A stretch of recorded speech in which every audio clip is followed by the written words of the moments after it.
It's time to talk sports. It's Hacksaw's Headlines, a panorama of the world of sports, stories, comments, and opinions. Touchdown, San Diego! Now, here's iconic sports talk show host Lee Hacksaw Hamilton and co-host John Riley.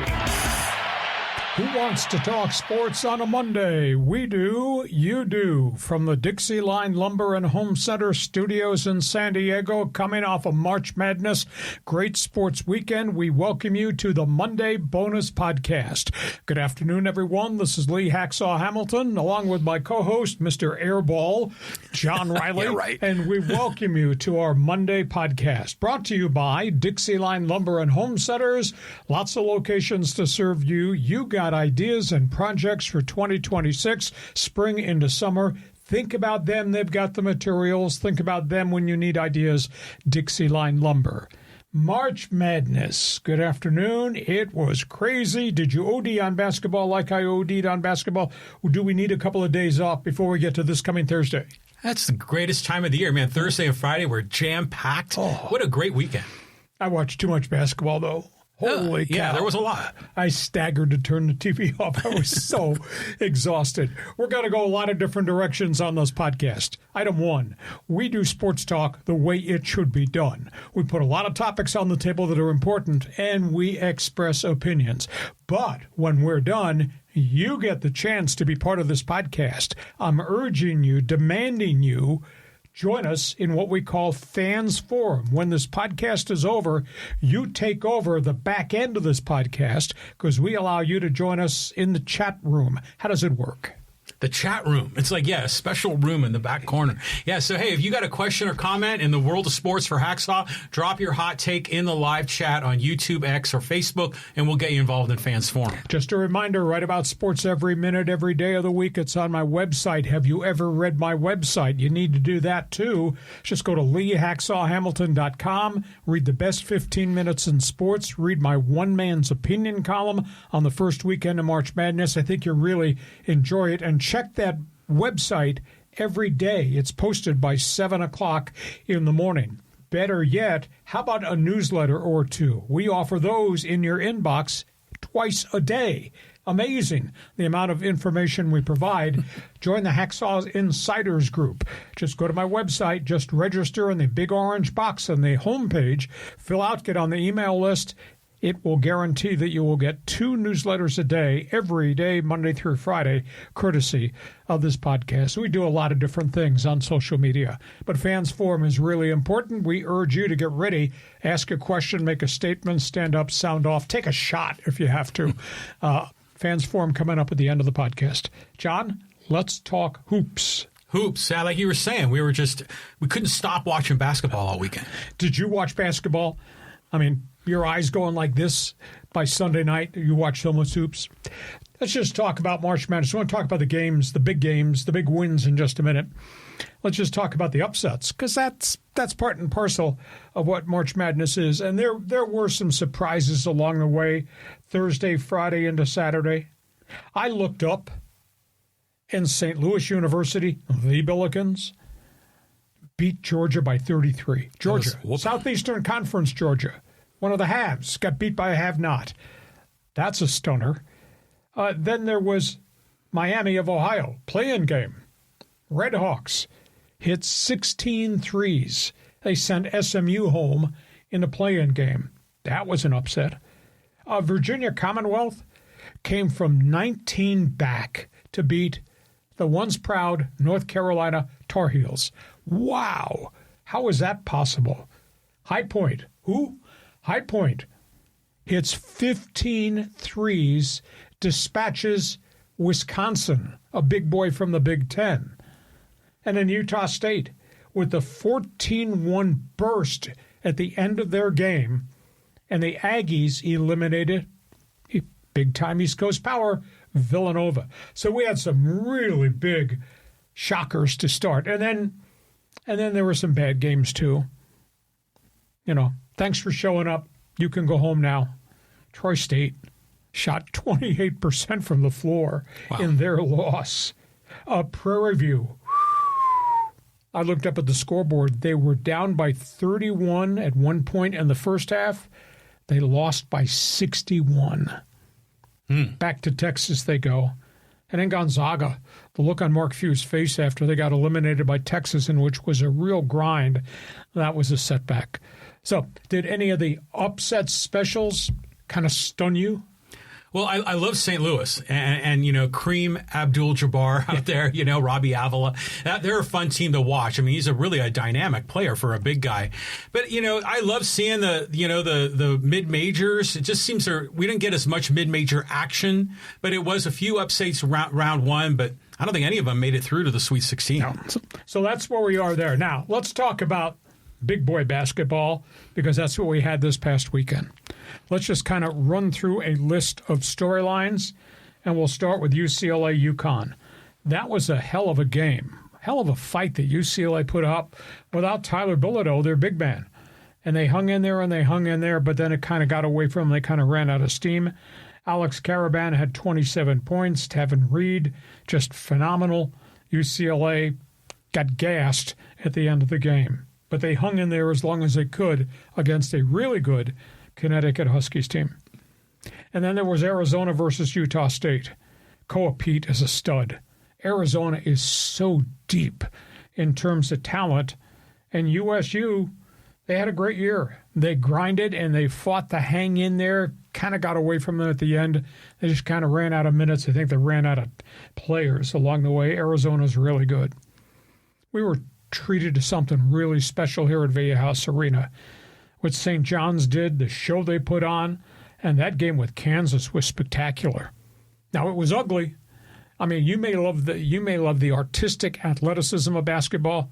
This was at the polar end of the spectrum. This was really ugly defense along the way.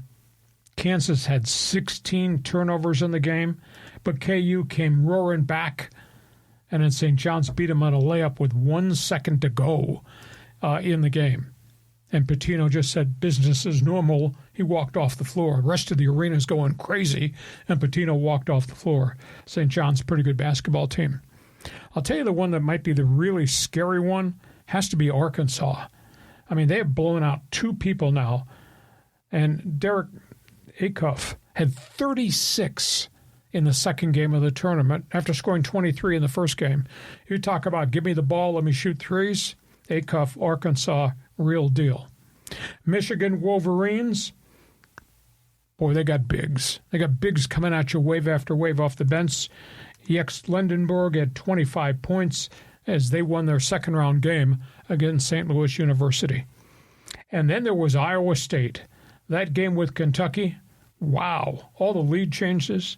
Then nobody played any defense, and then Iowa State just punched the Blue Bloods in the eye, gave them a black eye. UK, 20 turnovers in the course of that game. TJ Otzenberger, what a job he's done in terms of changing the culture of Iowa State basketball. Come play for me at Ames, Iowa. Where the hell's Ames, Iowa? Who wants to go to Ames, Iowa? A lot of good basketball players do in the upper Midwest. So Iowa State with an impressive win. And then Iowa in the final game sent the defending champion Florida Gators home, which I could have never, ever imagined. Hawkeyes hit a 3 with 4 seconds to go and a back-and-forth second half there. So I thought the games we saw second round Saturday, Sunday, man, that was really good basketball by really deep basketball teams. It's a good day to be a farmer in Iowa. Yeah. Both teams won, right? So that was special. I mean, especially seeing, Iowa take out Florida. I mean, have you seen that guy, that kid Ryu? I mean, the 7'9"? Yes. I mean, dude's obviously a ball player, but that is unhuman. I mean, how big that guy is. Yeah, but he's not much of a ball player, hardly at all. I mean, that's the project of all-time projects. Yeah. To make him a basketball player. But I'm just looking at these other games. I mean, Arizona did what I expected Arizona to do. I mean, I still have Arizona Duke going all the way. I have Arizona winning it. So, but I was really impressed with Jared Calhoun's comments post-game. And he was talking about how he was surprised that his team, Utah State, had 28 wins, won the conference, won their tournament, and they were only a 9 seed. And he just thought it was a real disservice.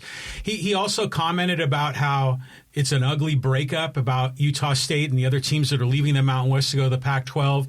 So he had some very candid comments that I thought were really insightful on the presser. Yeah, it really was. And the Mountain West Conference normally would send an official from the conference to be part of the festivities at any of the regionals their teams are playing. USU was the only one playing in March Madness. Nobody from the Mountain West showed up. I just thought the whole thing was really ticky-tack. And that was some inside reporting by Ziegler on that one. And then what else? I mean, the Johnnies against Kansas. I mean, that was a rock fight. And that was, here at Viejas Arena. I mean, they put on a show. I mean, all the games here in San Diego were terrific. The 4 teams were really great. Yeah. And you had these Hall of Fame coaches, etc. So it was good. Here's the sad aspect. And you kind of just touched on it at the opening. We're going to the Sweet 16.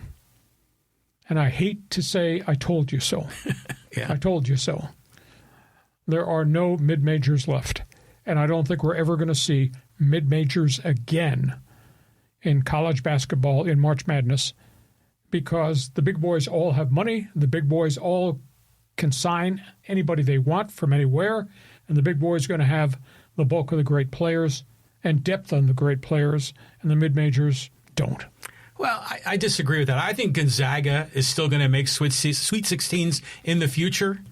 I mean, San Diego State would be one of those, and Utah State would be some of those other teams that are a maybe. But your point, generally speaking, is true. The mid-majors are just being suppressed, and if they do get into the tournament, they get a terrible seed, and then it's, 2 in barbecue, and they're done. So you agree with me because I told you so. Well, no, but I'm just saying that Gonzaga is like an exception to the rule, and there might be another one that's going to squeak in that might get to the Sweet 16. I mean, but it's a shame because that's what makes this tournament so special is when you have these small teams that go on these Cinderella runs and capture the imagination of not just basketball fans, but people writ large across America. Yeah, exactly. What St. Louis did, what Miami of Ohio did. That would make this thing special, but that was in the past. I don't think it's going to be like that going forward. Invite you watching the early stages of this podcast, March Madness. What'd you think?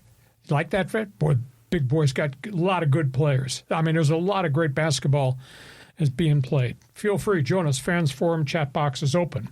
We go from on the floor to the coaching carousel. Yeah, you were talking about some coaches that are on the move. Yeah, let's just talk about this. We'll start at North Carolina. Hubie Davis may not survive this week. He's been knocked out in the first round again. This is North Carolina. This is Dean Smith University. This is tradition and legacy in the game. They won't say they created the game, but they sure dominated it for a long time. And for the second year in a row, North Carolina won and done and out. And this was pitiful. His post-game press conference was despicable.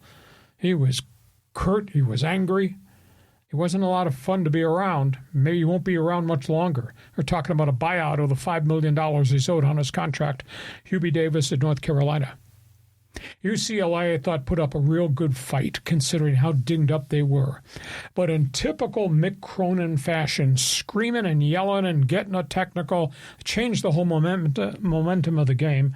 And in the press conference, he was asked about how you act on the floor towards anybody, whether that's his own players, the refs, and the media. He says, hey, in my life, there's no participation trophies, pal. This isn't Little League, pal. Coaches are paid a lot of money to win, pal. He was just so freaking condescending. They're out of the playoffs, too.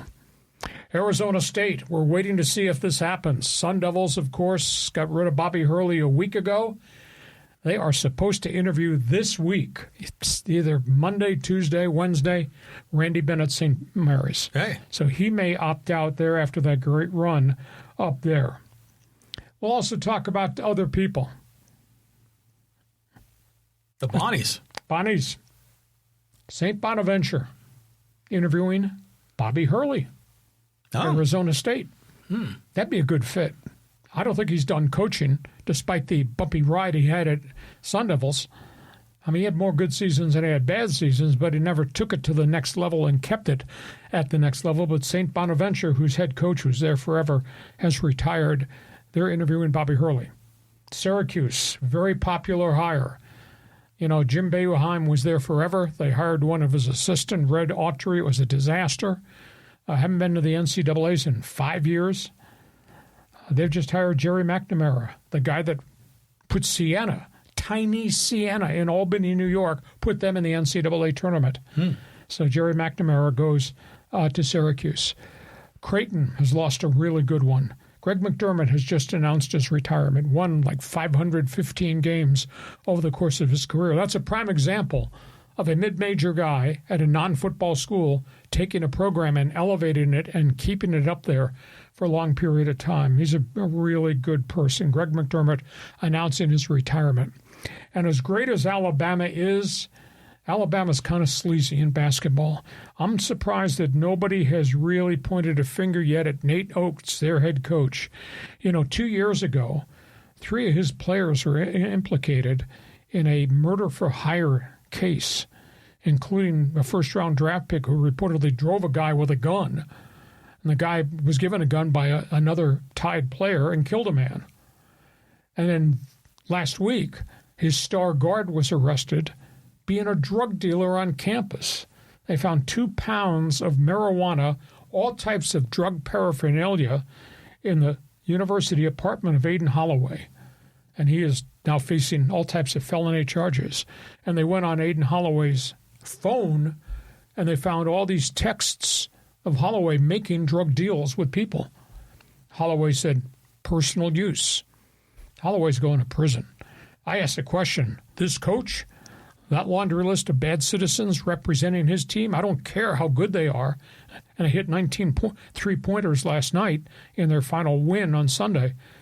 What about this coach and the kind of characters that he's put on the Alabama basketball program? So that's what's gone on in the coaching carousel. You could start with Hubie Davis and weave your way around the roadmap there. Yeah, Hubie Davis under a lot of pressure. I mean, you know, Tar Heel fans expect him to win.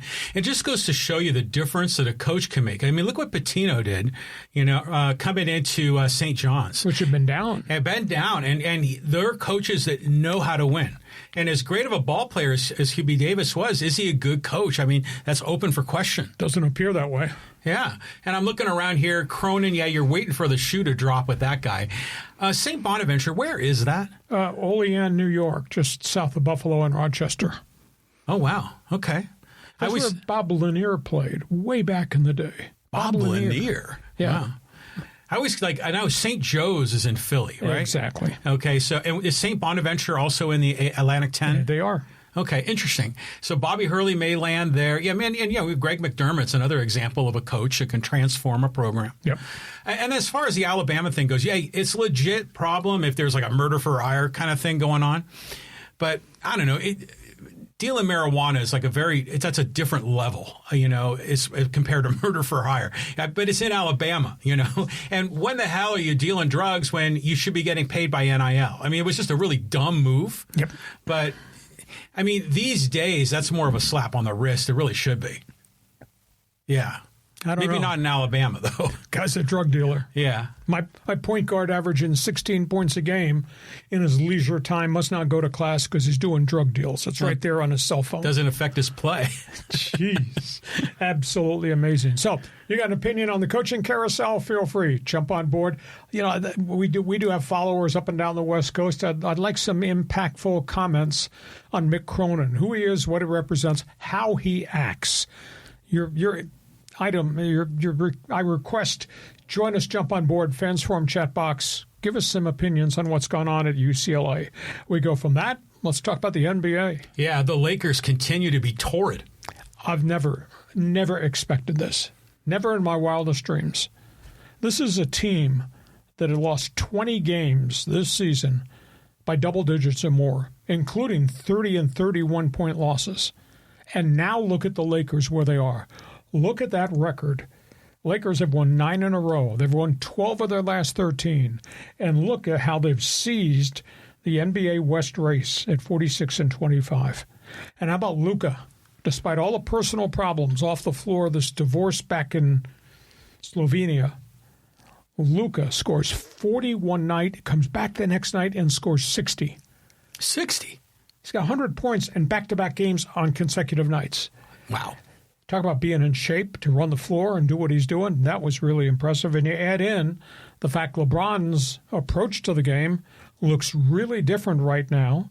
And you got Austin Reeves, and you got Hachimura hitting threes, Kennard coming off the bench hitting threes, and they're finding just enough defense from either Jackson Hayes or from DeAndre Ayton to get some defense in the paint. These guys are really on a roll. I don't think at this point I'd want to play the Lakers in postseason play. I mean, they're in third place in the NBA West, and they've beaten every one of those other teams that's wrapped around them in the Western Conference race. They've popped them all. So this is pretty impressive to see this Lakers. The chemistry change to me is the biggest shocker, because you and I have been questioning Laker basketball, chemistry, the coach, egos, personalities. Wow, has this sucker come together? It has. I mean, after we've been doubting them and questioning them. But help me understand this. There's something cooking where, not LeBron, but Luka had like 16 technicals, and after the 16th, he has to be suspended, and they pulled one back. I mean, help me understand that. Well, he got into an argument on the floor over the weekend with an opponent that was jibber-jabbering. And the guy insulted Luka's personal life and the divorce the player's going through. That's putting it politely. Yeah, exactly. And he evidently said something really negative towards Luka's ex-wife. And Luka barked back at the guy, and the referee hit both of them with technicals. But because it was Luka's 16th technical, he gets suspended for one game. You could call Draymond Green and ask him about mounting suspensions yeah, right. Once you crash through that plateau of 16 Ts. But the NBA, he appealed it yesterday, and the NBA this morning ruled because of what happened and was triggered by the other player, they're rescinding the technicals to both of them. So, interesting. Yeah, it was interesting. So Luka will not be suspended, but he'll have to mind his P's and Q's for the rest of the regular season, because he could get suspended again. And Luka does yap a lot about the refs all the time. Yeah, he does. Do you know he's the only big man who's never committed a foul in the history of the league? He's the only guy? But I did hear about some of the crap that was in the key when he was getting ready to shoot a free throw. Yeah. And, I mean, come on, man. I mean, that's below the belt. Exactly. So the NBA rescinded both the technicals, and Luka will have to mind himself going forward. Laker line is open for business. This is really impressive. I'm waiting for Luka or maybe LeBron to join this podcast, that he could text us and say, "You told us what?" Look how good the Lakers are playing. Wow, they've really made the back end of this NBA season really interesting to watch. All things basketball. We go from that. Are you ready for real baseball? Real baseball is going to start this week, opening day. Yeah, let's just talk about the Padres. We've tried everything. I guess I should preface what we're going to say by telling you Thursday, 1:30, we will do our baseball preview. We will go division by division, and we'll pick the pennant winners and all that. Thursday, 1:30. I credit A.J. Preller with trying everything humanly possible, including buying lottery tickets, to find enough pitching. And here we are on the eve of the opening of the series with the Detroit Tigers, Thursday, Friday, Saturday. They don't have enough pitching. They got problems. Walker Buehler, I violated the code, no cheering in the press box. I'd like to see this guy do well. He's been so dedicated to overcome 2 surgeries. Walker Buehler last night, worst outing as a Padre. I mean, he was not competitive. 3 innings, 7 runs, 11 hits, 4 home runs. He got lit by Arizona, and this is a huge setback. And then Matt Waldron went out there, and then he got busted too. And all of a sudden, Buehler's not dominant. Waldron's not ready, headed to the disabled list. And you got Herman Vasquez, who's got the ERA in the 12s. So they got holes in their starting rotation, and there's no way now to go find anybody to fill those holes. And we had kind of saluted A.J. Preller for buying lottery tickets, thinking, well, maybe he hit the jackpot with a couple of these free agents that he got off the street just as spring training started. And not one of them has shown he's been able to be what he used to be. Now, you got to be patient with him, Buehler's going to be in the rotation. I don't know that the final determination's been made about Marquez, but if those are part of your starting rotation, you got a problem. And then you add into that, I don't know what they're going to do with Ron Marinaccio. He has no options left. He's pitched well, but there's not a spot for him, I don't think, in the bullpen. And do they move him, make a trade? Or do they just give him the ball and say, go out and give me a couple, 3, 4 innings, and we'll make it a bullpen day? Maybe they have to put him into the rotation. Maybe they put Kyle Hart, who has had a really good spring. Maybe they're going to force him into the rotation. I just don't think that the Padres have enough starting pitching. So we got the problem with Buehler. We got the problem with Marquez. Obviously, there's no Joe Musgrove coming back immediately. They've given up on Marco Gonzalez. Tristan McKenzie's being sent out. J.P. Sears has been optioned out because he hasn't pitched very well, but he had options left. So that's one way to open up a spot on the 25-man roster. And the Musgrove situation, I want to wait to see what they do by Thursday, because if they put him on the 15-day DL, I understand it.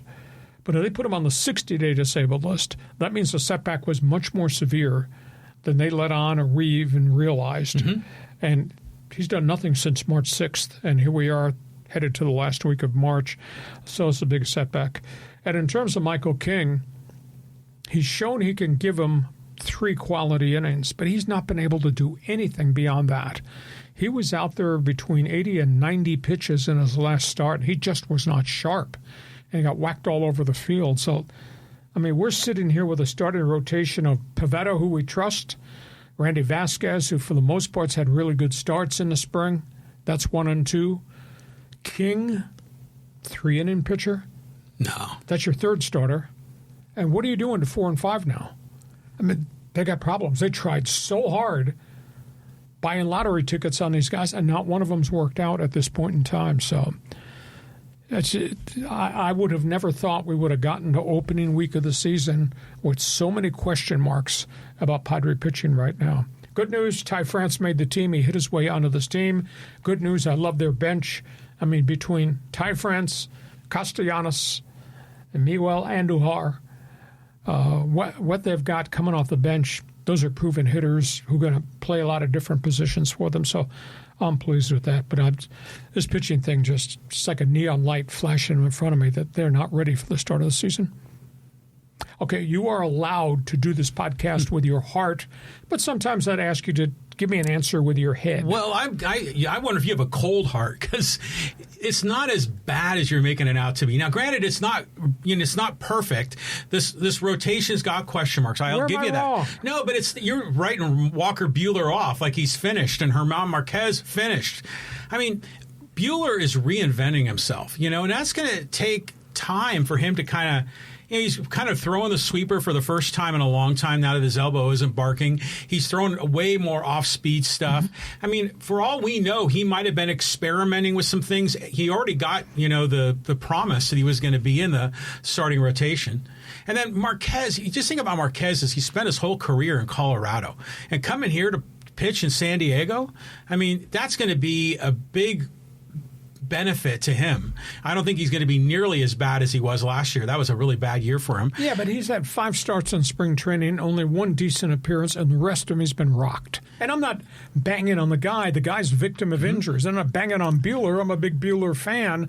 But at the end of the day, we're here at opening day, and you're telling me that's okay to have that as your 4th and 5th guy? I'm just saying it's not that it's okay. It's just that it's a concerning, but it's not gloom and doom. The season is over, which is kind of how you're framing this. No, I'm just saying you got 162 games and you got 2 reliable starting pitchers, and your fingers are crossed that Michael King can grow this. So, but I mean, there's still, you figure Canning's coming back in May. Musgrove, I don't know. I mean, there's still an outside shot. I hate to say this, that I wonder if Musgrove is done, like if his career is over. I mean, if he can't come back from the second Tommy John. I hate to say that. He's a great guy. He's only had 1 Tommy John, but this is a major. I thought this was his second. No, this is a major. Okay. It takes a long period of time. The words I always used around Musgrove was couched in parenthesis, patience.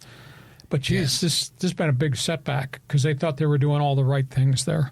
But I'm with you on the bench. In fact, I said it before, a few weeks ago, and I'll say it again. I like this opening day roster today better than the one last year. Now, granted, last year you had Cease, but he wasn't that great of a pitcher. You had Darvish. He was hurt a lot. You had Suarez. But, Mason Miller wasn't there, and I'll take Miller over Suarez. But the bench is so much better. Ty France, that guy's a dude, and we don't have a lot of these really weak sauce guys that we had last year, Martin Maldonado and, with Jason Hayward, guys like that. So I'm feeling good about the hitting. I'm feeling good about first base. You got a rotation there of Sheets, a little Castellanos, a little Miguel Andujar, guys rotating through the DH. And then even last night, Cronenworth was designated hitting. Did you notice that? So I'll be curious to see how they move it around. What's your thought on leadoff hitter? Do you think it should be Cronenworth? That's what lately that's been the experiment. He's a spray hitter. Put him in, let him get on, let Tatis drive guys home, let Tatis, I think, has had a really good spring. Yeah. And let's see if he can carry that to opening day and just continue to play with this level and this intensity. I'm waiting for Machado to get heated up. I like the batting order, and I like the bench, and I love the bullpen. Yeah. But they got 2 starters. Yeah. And the third one's got a question mark, and after that, I don't think they have enough starting pitching at all. Yeah. Okay, let's see what Padre fans have got to say. Fans Forum chat box is open. Fill it up. Are you worried? Now, Thursday, don't forget Thursday, baseball preview. We'll be telling you who's going to win and why and where they're going to finish in each of the divisional races. We go from Padre Baseball, waiting for you to join us in Fans Forum chat box. Let's talk Dodger Blue. Dodger Blue, the gold standard. Oh, my goodness. Loaded roster, loaded rotation, even with some guys who have glitches right now. But they're ready. Yamamoto looks dominant coming back from Japan. Ohtani has just looked spectacular because he worked really hard in his bullpens, and then his one spring training outing, dude was clocked at 99. Glasnow has looked dominant, and again, his mechanics sometimes get out of skew. But man, he pitched against the Angels on Sunday, and he struck out 11. He was throwing BBs. Emmett Sheehan is going into the rotation. Wroblewski, the left-hander, is going into the rotation. Now, I don't understand this. Look, they say Roki Sasaki's going to stay in the rotation. He's not complete. He throws 2 pitches. His ERA is 13.50 in the spring, and you're going to make him part of your rotation? I don't understand that. I'd much rather see him at Oklahoma City, polish the third pitch, and bring him up. And the bullpen looks solid. Edwin Diaz, Blake Treinen's had some bad outings and then a good outing. Tim Scott had great outings, and then Scott all of a sudden had a really bad outing against the Angels. But their bullpen looks pretty deep. No Blake Snell. We'll see if they put him on the 60-day disabled list. I'll tell you, the surprise story to me was they sent the young Korean infielder, shortstop, second baseman, center fielder, Hyeseon Kim, to AAA. He hit .407 in spring training. They sent him to AAA, and they gave the roster spot to Alex Freeland, the second baseman shortstop, who had .107 in the spring. How's that possible? You send a guy hitting .405 out, and you keep a guy hitting .107. Just amazing. So that's my summary judgment. Dodger baseball, they're really, really good. Thursday, I'll tell you how many games are going to win Thursday, but go ahead. Well, when you were previously, banging on the Padres, saying how there's all these question marks with pitching, I was about to say that's true of every Major League Baseball team, but it's not true of the Dodgers. So they've got the depth, they've got all the resources. I agree that Hyeseon Kim getting robbed of he's come to America to play ball, and everyone expects him to play, and then he gets dinged and sent down to AAA. That would be so disappointing for him. So it just goes to show you how the stats in spring training you take with a grain of salt, but even though it is competitive and stats matter, but they don't matter. It's just kind of a contradiction. It's like the guys they're evaluating things that you and I can't see. Well, they're evaluating defense, multiple talents at different positions, etc. Kim will be back. I have no doubt about it. But What's the message you send when the kid hits 405 here before it goes away to the WBC and the other guy hits 107? Yeah, that ain't right. Weird. Dodger fans, feel free to join us. Three-peat? Hell yes, I think so. But Thursday, we're going to talk more about that. We'll go from that. Let's talk Angel baseball. Angels, a Swiss cheese starting rotation. Oh, this is bad. Every decision they make just seems to have a bad ending to it. So everybody loves the history of the Freeway Series, Dodgers, Angels, in Anaheim, and then up at Dodger Stadium. So here come the Angels last night at the Big A. Fans come into the game. They send out all their minor league pitchers to face the Dodgers, and they get killed. Dodgers scored 10 runs in the third inning. Angels ran out all their lower minor league pitchers. It was like batting practice. Why would you do that in front of the paying public? I mean, Freeway Series is kind of an emotional grab for Angel fans in Orange County. Now, I hate to be the bearer of bad news, but we're covering the stories that are the stories. Grayson Rodriguez may go on the disabled list to start the season. Shoulder fatigue. He's just not pitched well in spring training at all. Alex Manoah. They're going to keep him in the rotation because they gave him money. His earned run average is 9.39. He's not had a good outing in a month. He had the first outing, it was good. Since then, he's gone off track. Reed Detmers out of the bullpen into the rotation. He's got an earned run average in the spring of 7.27, and he hasn't pitched really well. I mean, they're starting the season with Jose Soriano, Yusei Kikuchi, Jack Kochanowicz, who had a very good spring, is going to have to go into the rotation now and hope he can pitch. He couldn't handle Major League Baseball very well last season, and their batting order's got holes in it. Mike Trout does not look like Mike Trout of past. So every component they have has got a problem attached to it. This looks like it's going to be just a bad season because they don't have enough, anywhere near enough pitching, and the guys they had brought in that they thought might make a difference. If we got vintage Grayson Rodriguez and vintage early Toronto Alex Manoah, suddenly you'd have a pretty good rotation. They can't get anybody out. Not good. Don't worry about it, Lee. I mean, Artie Moreno told us that the fans don't really care about winning. All they want is a good value, a family experience. So, yeah, bring on the kids, have them, start all the games in the Freeway Series. I agree. That's ridiculous. I mean, come on. It's not just a Freeway Series. It's like the rivalry. It's like Mets Yankees.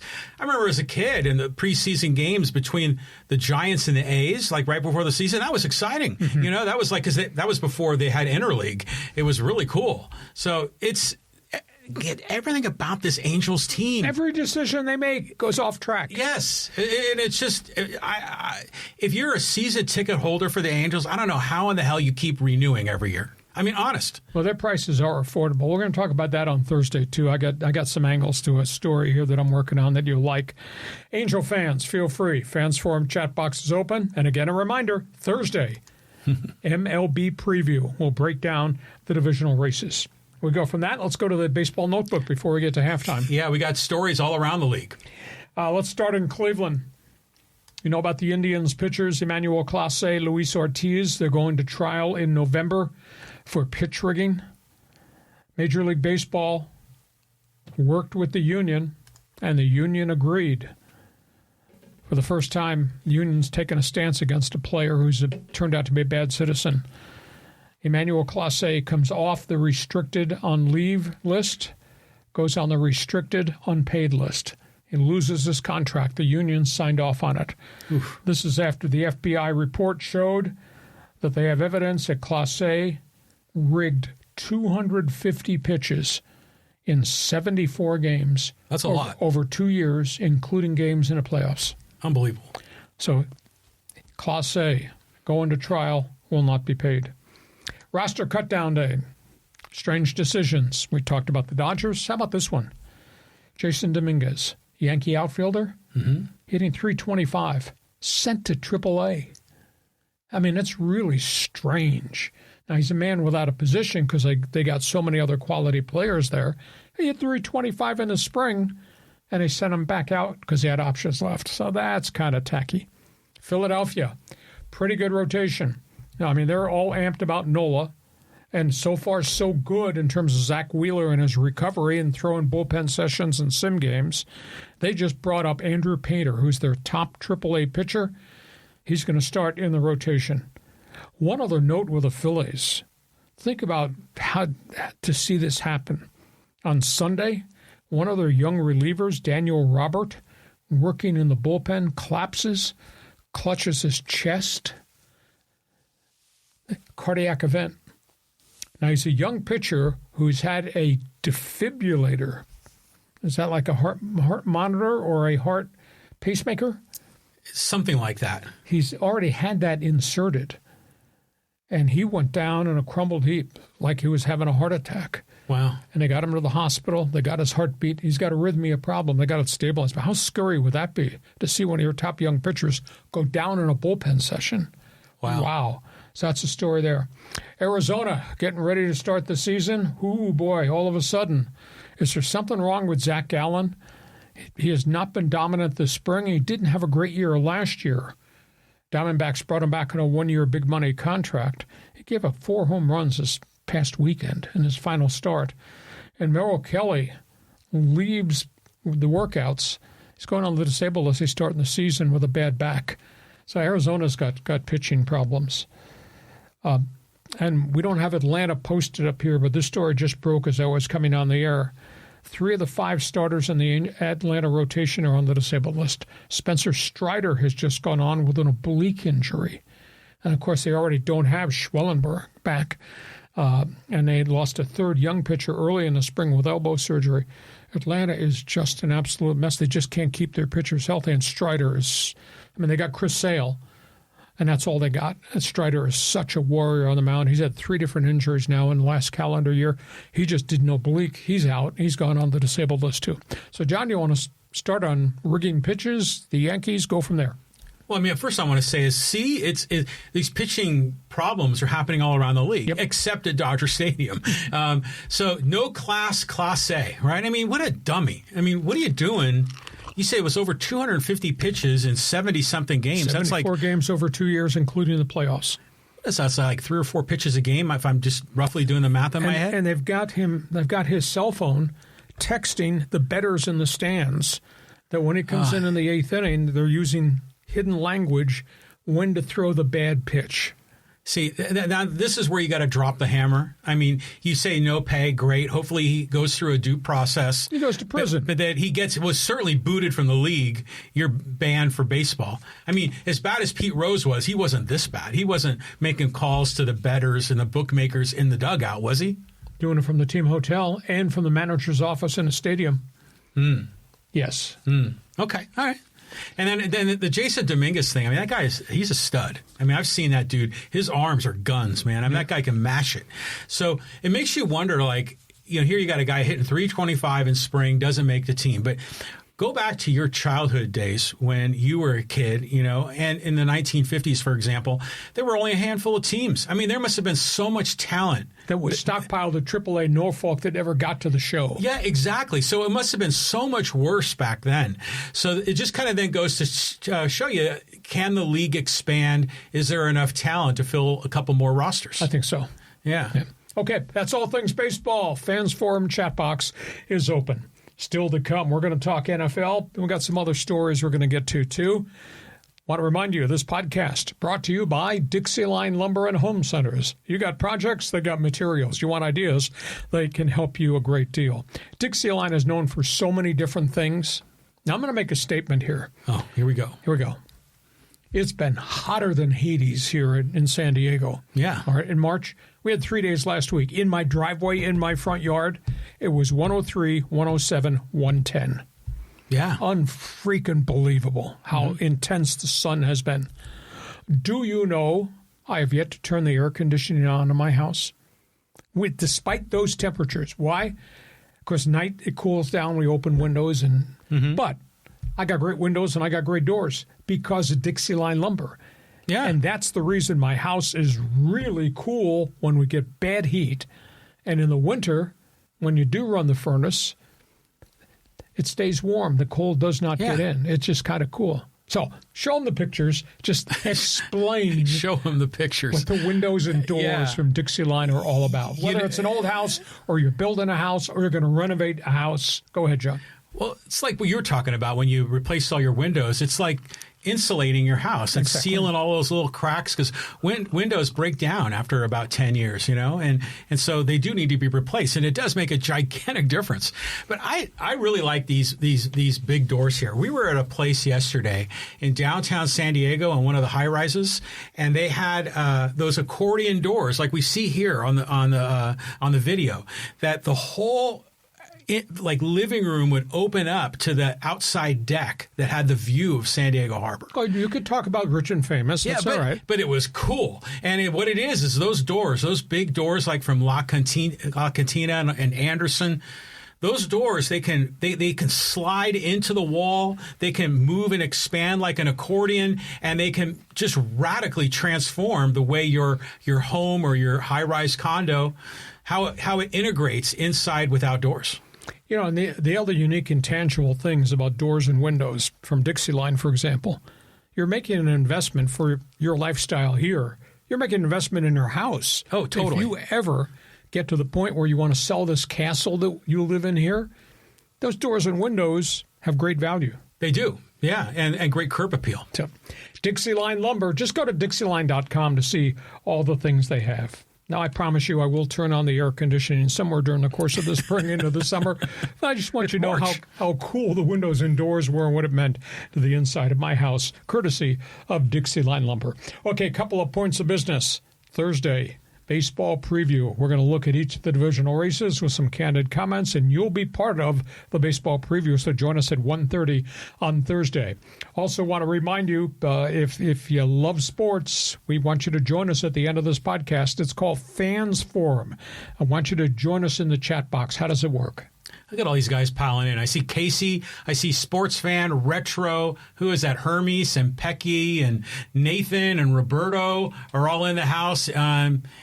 What does that say there? Ismayad. Revolution is in the list. I can barely read here with my glasses on. I see Mike. I see a lot of other folks. There's Richard. Hey, we're going to get to all of you as best we can in Fans Forum. Drop your hot take in the live chat on Facebook, on YouTube, or on X, and we'll get you involved. And a reminder, I write about sports every day of the week. If you love Sports Talk, the radio, the way I did it, you'll love my website. Just go to LeeHacksawHamilton.com.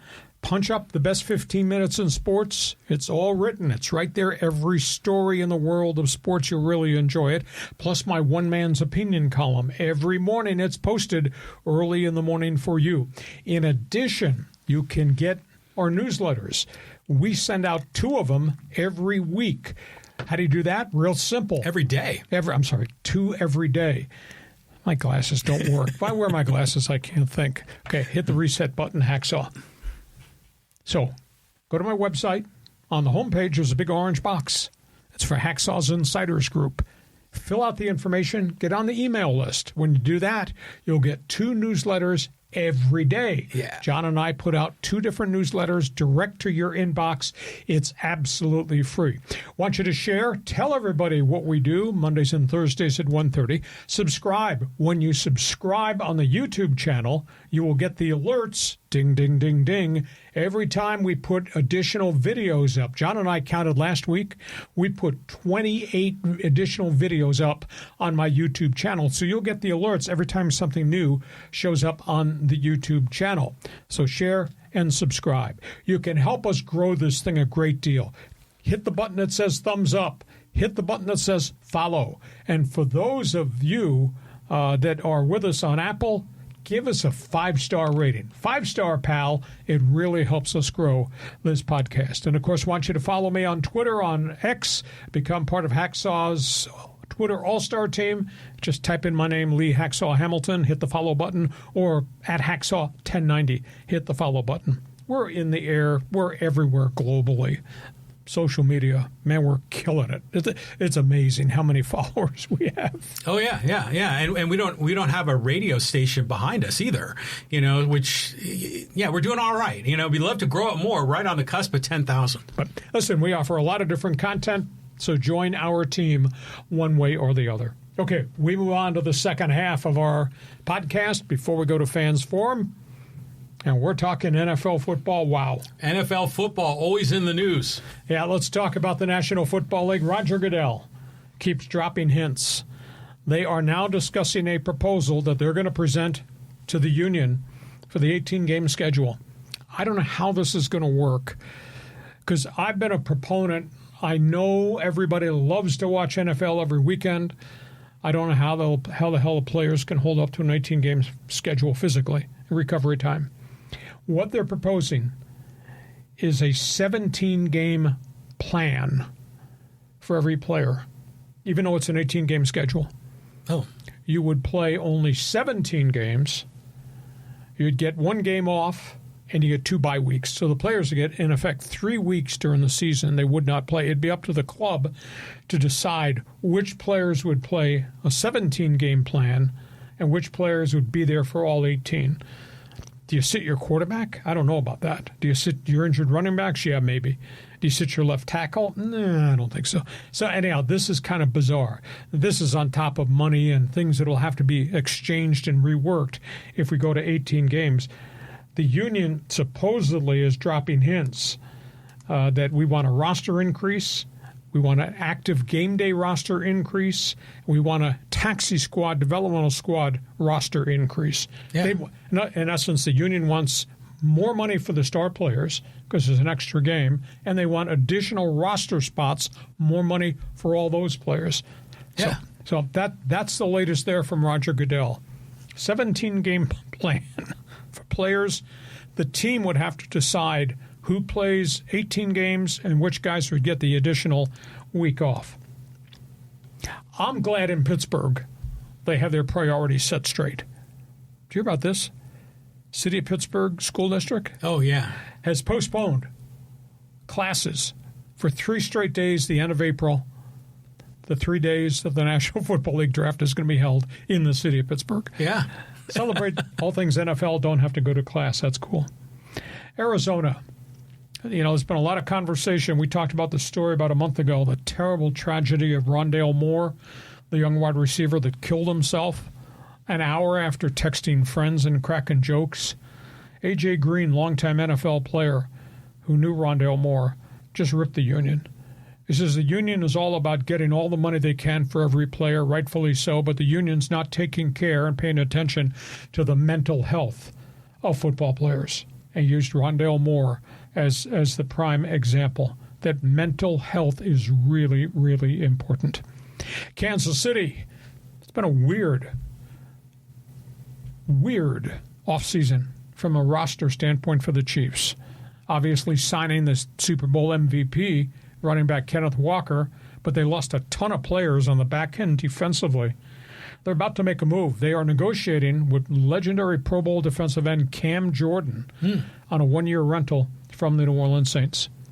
Eagles, a lot of noise out there. This A.J. Brown trade's going to come down.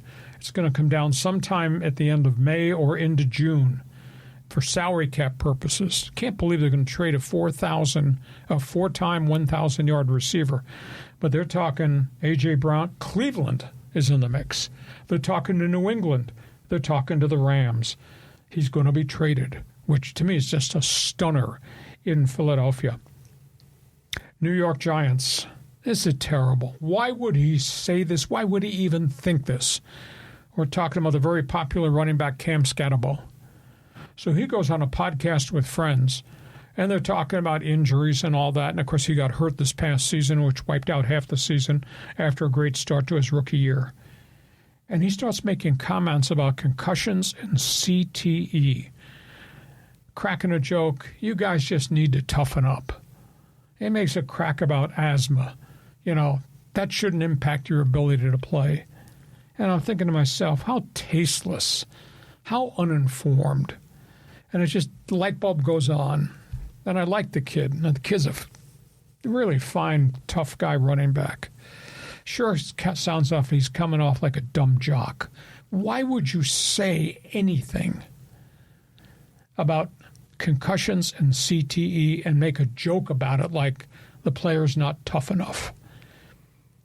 If I gave you the phone numbers and the home addresses of the 2 Charger players that I'm close friends with, that I try to help their family with, who have concussions issues in retirement and believe they're going to die of CTE, if I gave you their address and said, go visit them and then tell me you can joke about it, God, I was so upset with this. And I like that kid, but why would you do something so tasteless? Seattle, wow. Welcome to next level up on the pay scale. Jackson Smith-Njigba, their great wide receiver. That's a spectacular player. Just signed the richest contract in the history of the NFL at wide receiver. Average pay, $42 million per year for Jackson Smith-Njigba from the Seattle Seahawks. So we got a lot of different things to talk about in the National Football League. So you're going to play all 18 games on my team, or do I have the right to give you the ticket to be part of the 17-game plan? It's an interesting idea. I've never heard this one before. It's bizarre. It's cool because the fans want more games. The owners want more money. Okay, but I get it. The players, their bodies can only take so much. So it's almost like, as from a player's point of view, it's a bye week, right? Mm-hmm. And those kind of alternate, or there's some sort of a round robin with who gets the bye that week. But it's also kind of like a vacation day, So I think in the end, this is like a good marriage. But in order to do it, you'd have to do it in such a way that everybody has to go through that rotation. But then, to your point, would it apply to the quarterbacks? And people pay big money to go see those quarterbacks more than any other player on the field. Yeah, and the left tackle is as important on the field as your quarterback is. So yeah. Are you going to take your quarterback out for one full game, or are you going to do that with your left tackle, or you're going to sit your star running back? I don't know how you would implement it. Yeah, there's details to work out, but they're on to something, I think, here. The whole Steelers thing, isn't that a really bad message that the school district says, football's more important than elementary school? That's not right, especially in Pittsburgh. Doesn't that rub you the wrong way? I thought it was kind of novel. It's kind of weird.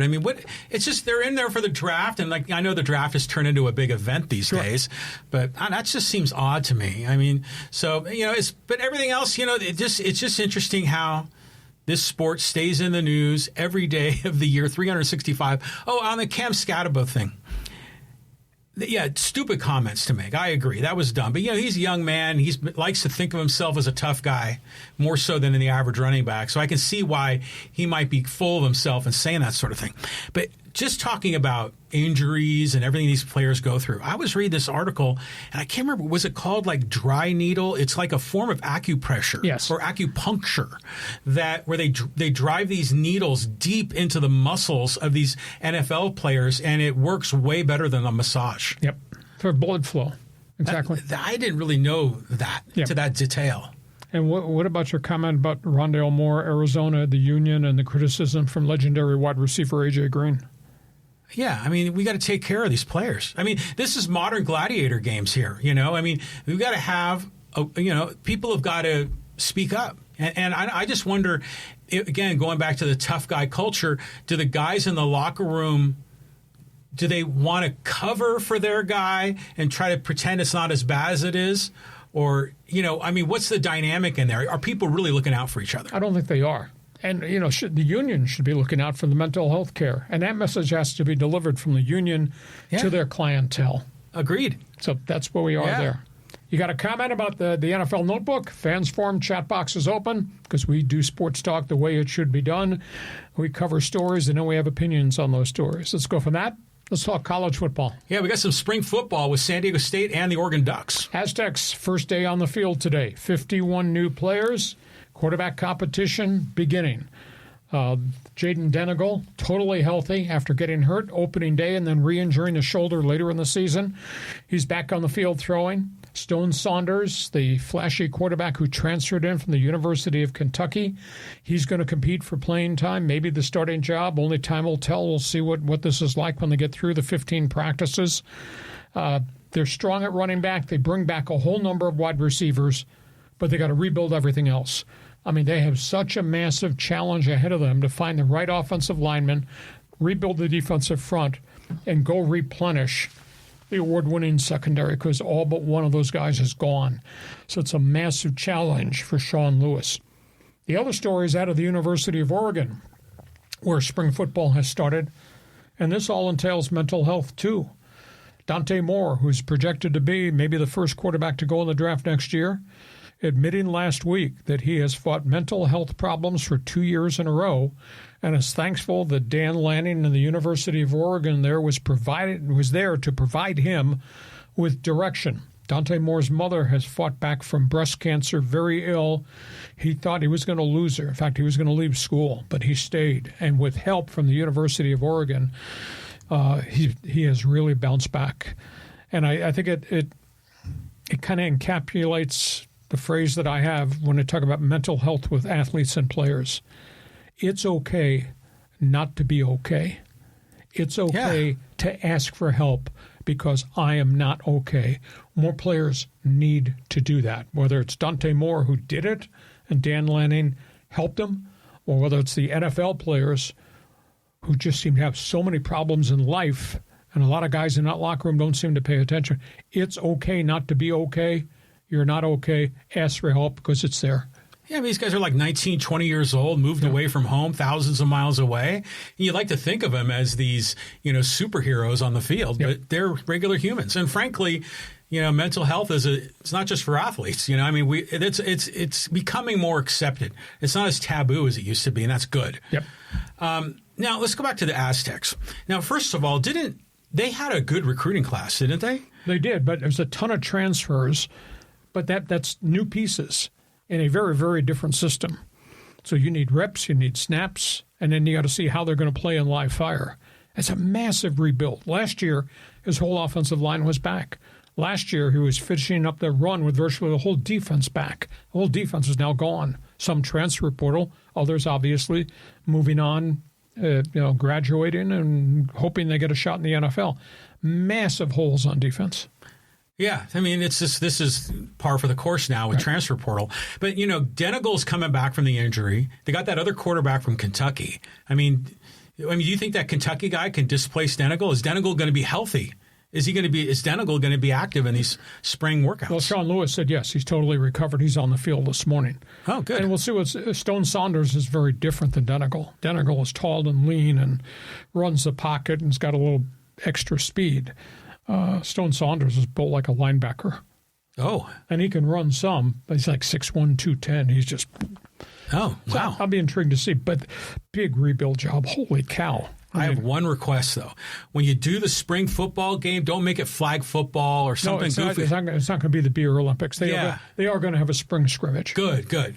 Yeah. They must have been listening to my podcast that day when I said that was ridiculous. It was ridiculous. Okay, college football fans, feel free. Jump on board, talk about that. Hot headlines, last group of topics before we go to Fans Forum. Yeah, the high-speed sports wire. Kick it off with the NHL. NHL, boys, a lot of stories going on. The NHL has just negotiated a deal. It's going to be signed off on, I think, very shortly, that will allow a team to send a number one draft pick, a 19-year-old number one pick, send them to the American Hockey League and play here rather than have to send them back to the Canadian Junior League. I mean, it's good for AHL franchises because that means you're getting a blue-chip 19-year-old who's not ready there but gets no value going back to the Ontario League or the Quebec League or the Western Hockey League and playing junior one extra year. So that's good. That's going to be voted on. It's going to be each club can send one 19-year-old, but he must be a first-round draft pick. It can't be a fifth-round pick. It's got to be somebody you took in the first round because they don't want to destroy junior hockey across Canada by taking all the players out. So this is a positive news. There's a bit of an insurrection. Gary Bettman's negotiated 2028. There will be a World Cup of Hockey. It will be played in Prague, Edmonton, and Calgary. 3 different venues, 8 teams. However, Scandinavian teams, Sweden, Denmark, Norway, say, we will not play in the World Cup if you allow Russia to come. This is the aftermath of the fallout, Russia-Ukraine, which is in its 4th year of war. So Gary Bettman's trying to put that fire out. Terribly sad story in Minnesota. We lost a working member of the media, Jessie Pierce. She worked for NHL.com. Beloved in the Twin Cities, covering the Minnesota Wild and the history of hockey in Minnesota, which is where the game was founded. She and her 3 kids died in a 5 a.m. fire on Sunday morning at their home in Minnesota. Oh. They think it might be a gas leak. The house was fully engulfed at 5 a.m. And the outpouring of sadness around the NHL, because a lot of media knew her, liked her. She was a great writer. And obviously from the Minnesota Wild in the league office, sad story, Jesse Pierce has passed away. And tell you what, we're getting to the end of the hockey season, and everybody's excited. The Ducks are just rolling. Kings are scuffling, try to claw their way into the playoff race. And there are reports that there is a terrible fracture in the Toronto Maple Leafs dressing room between players and cliques, players and Coach Craig Berube. That thing's a disaster. And, of course, they lost Austin Matthews with a cheap shot hit and knee surgery. It's going to take him 4 months before he's going to be allowed back on ice. Toronto, there's an implosion coming in Toronto. I don't know who it's going to take out. Probably will be the coach. Maybe it's a general manager, but there's something wrong with the chemistry roster. So that's all things in the NHL. Soccer, tough setback.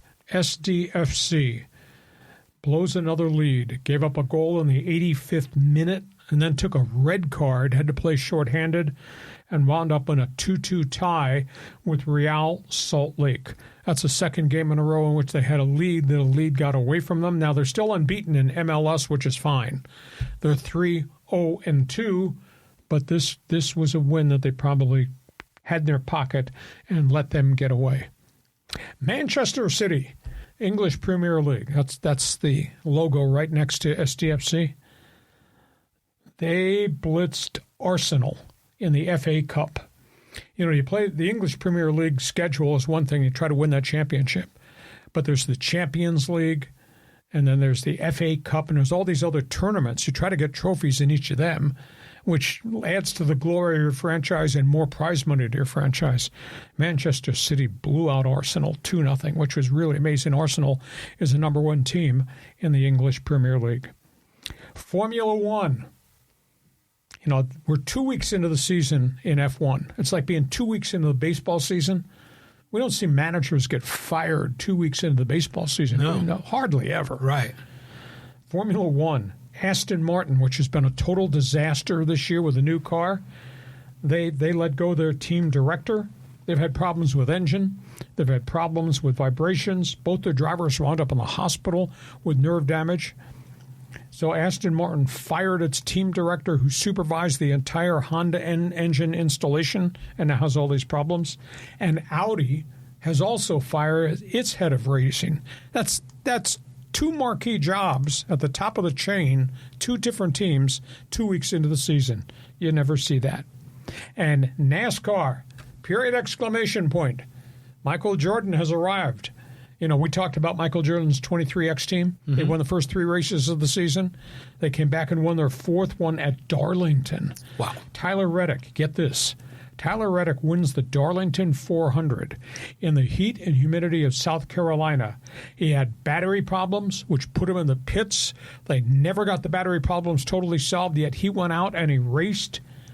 He was suffering from heat exhaustion because the battery problems impacted his cool suit in the heat and humidity. He stayed on the track, and he won the race. He's won 4 races in the first 6 weeks. Michael Jordan's 23X team, just having a ball. Just amazing. They've come out of nowhere. They hadn't won anything up until this year, and now they got 4 wins in the first six outings on the schedule. So, John, there you are. You know, I'm so filled with basketball this weekend. You know, and just I have the Apple subscription for the MLS ticket. You know, to watch as San Diego FC, but I just couldn't fit it in the schedule with all the basketball. But I did read the article on how they lost their lead and went to a tie with like in the 85th minute or something. Yeah. So that's just a bummer. And so, but there's still such a great franchise to root for. I mean, they're exciting. They got some great young players. You know, and then the Man City thing, they were sky high like 6-7 years ago. Then they came crashing back down. They weren't as good, and now I guess they're back at the top again. They're close to the top. Arsenal is the leader. Man City had a 3-year run with Erling Haaland. He was unstoppable, scoring all these goals. But they have had injuries the last year and a half. They're good, but they're not as dominant. But, man, they went in and they just smoked Arsenal. Getting back to SDFC, I'll throw something else out there. I'm not going to invoke the statement, "Don't you miss Chucky Lozano?" Oh. Because that was a deep problem. Yeah. That was a deportment problem. That was an attitude problem. That was a locker room problem. It was not one incident. I was told it was 4. Anyhow, they got 2 other guys that they've signed who just aren't scoring at all. They brought in this Scottish import, Lewis Morgan. He's done nothing. Nothing in any of the games for SDFC. And Amal Pellegrino, who really played well at the back half of last season after Chucky got removed from the roster, he hasn't scored a goal yet either. I mean, there's an awful lot of pressure on Anders Dreyer just to pot goals. They need some of these other guys. Morgan has just been MIA so far.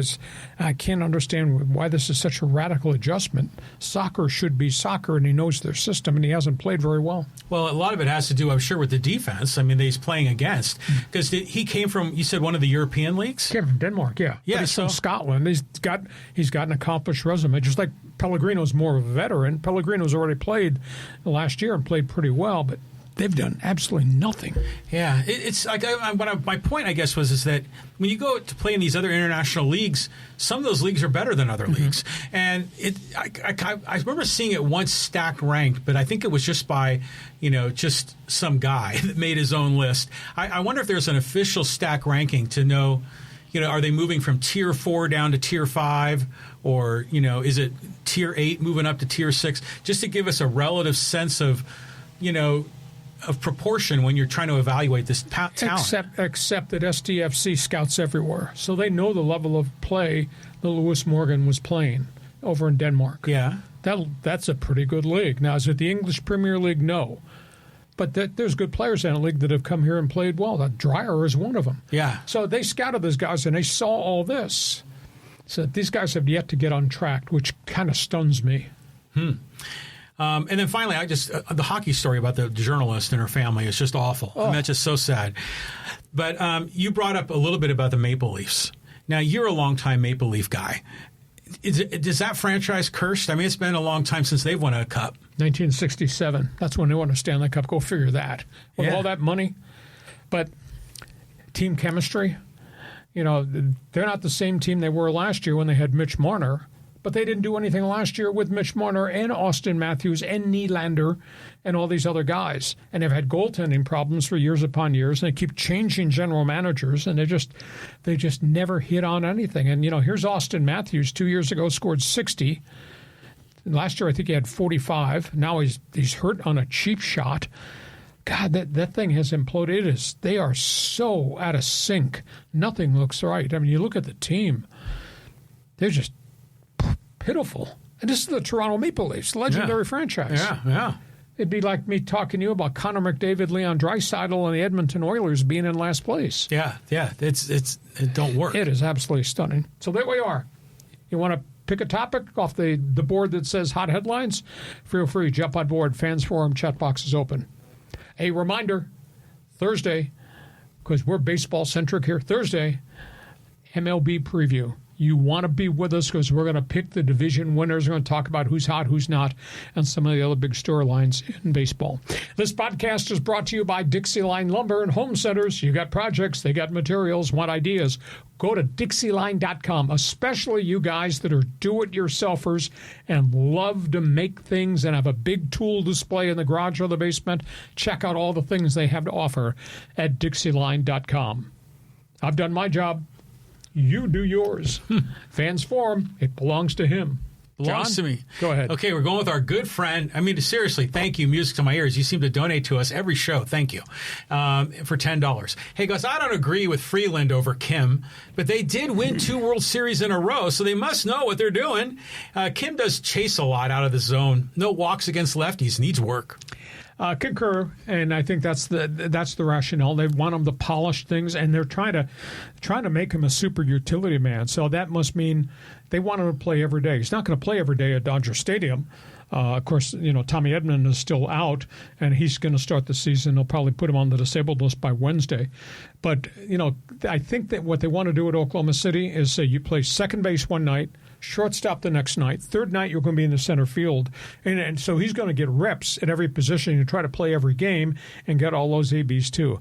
But the kid did hit 405 in the spring, and you're keeping a guy that's hitting 107 who plays second and short and is hitting 107. I don't know. That kind of rubs me the wrong way.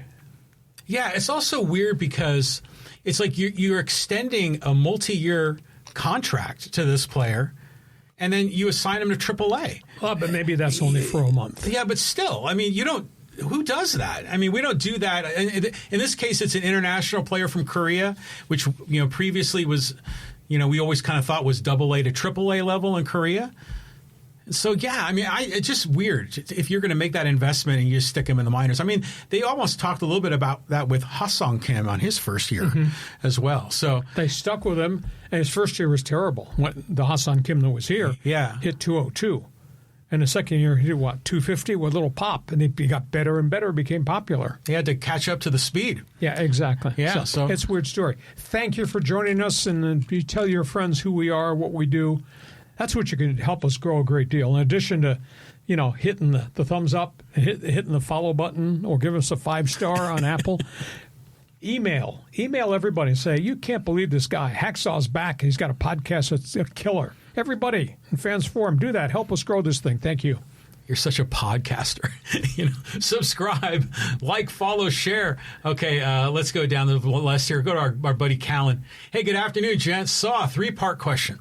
If you had to pick the new Padres owner, who's your pick? Which group do you believe Breeze and Cunha attached to? And did Cy or Mansour put in a bid at all? I was led to believe Cy had conversation. Now, whether he backed away or not, I don't know.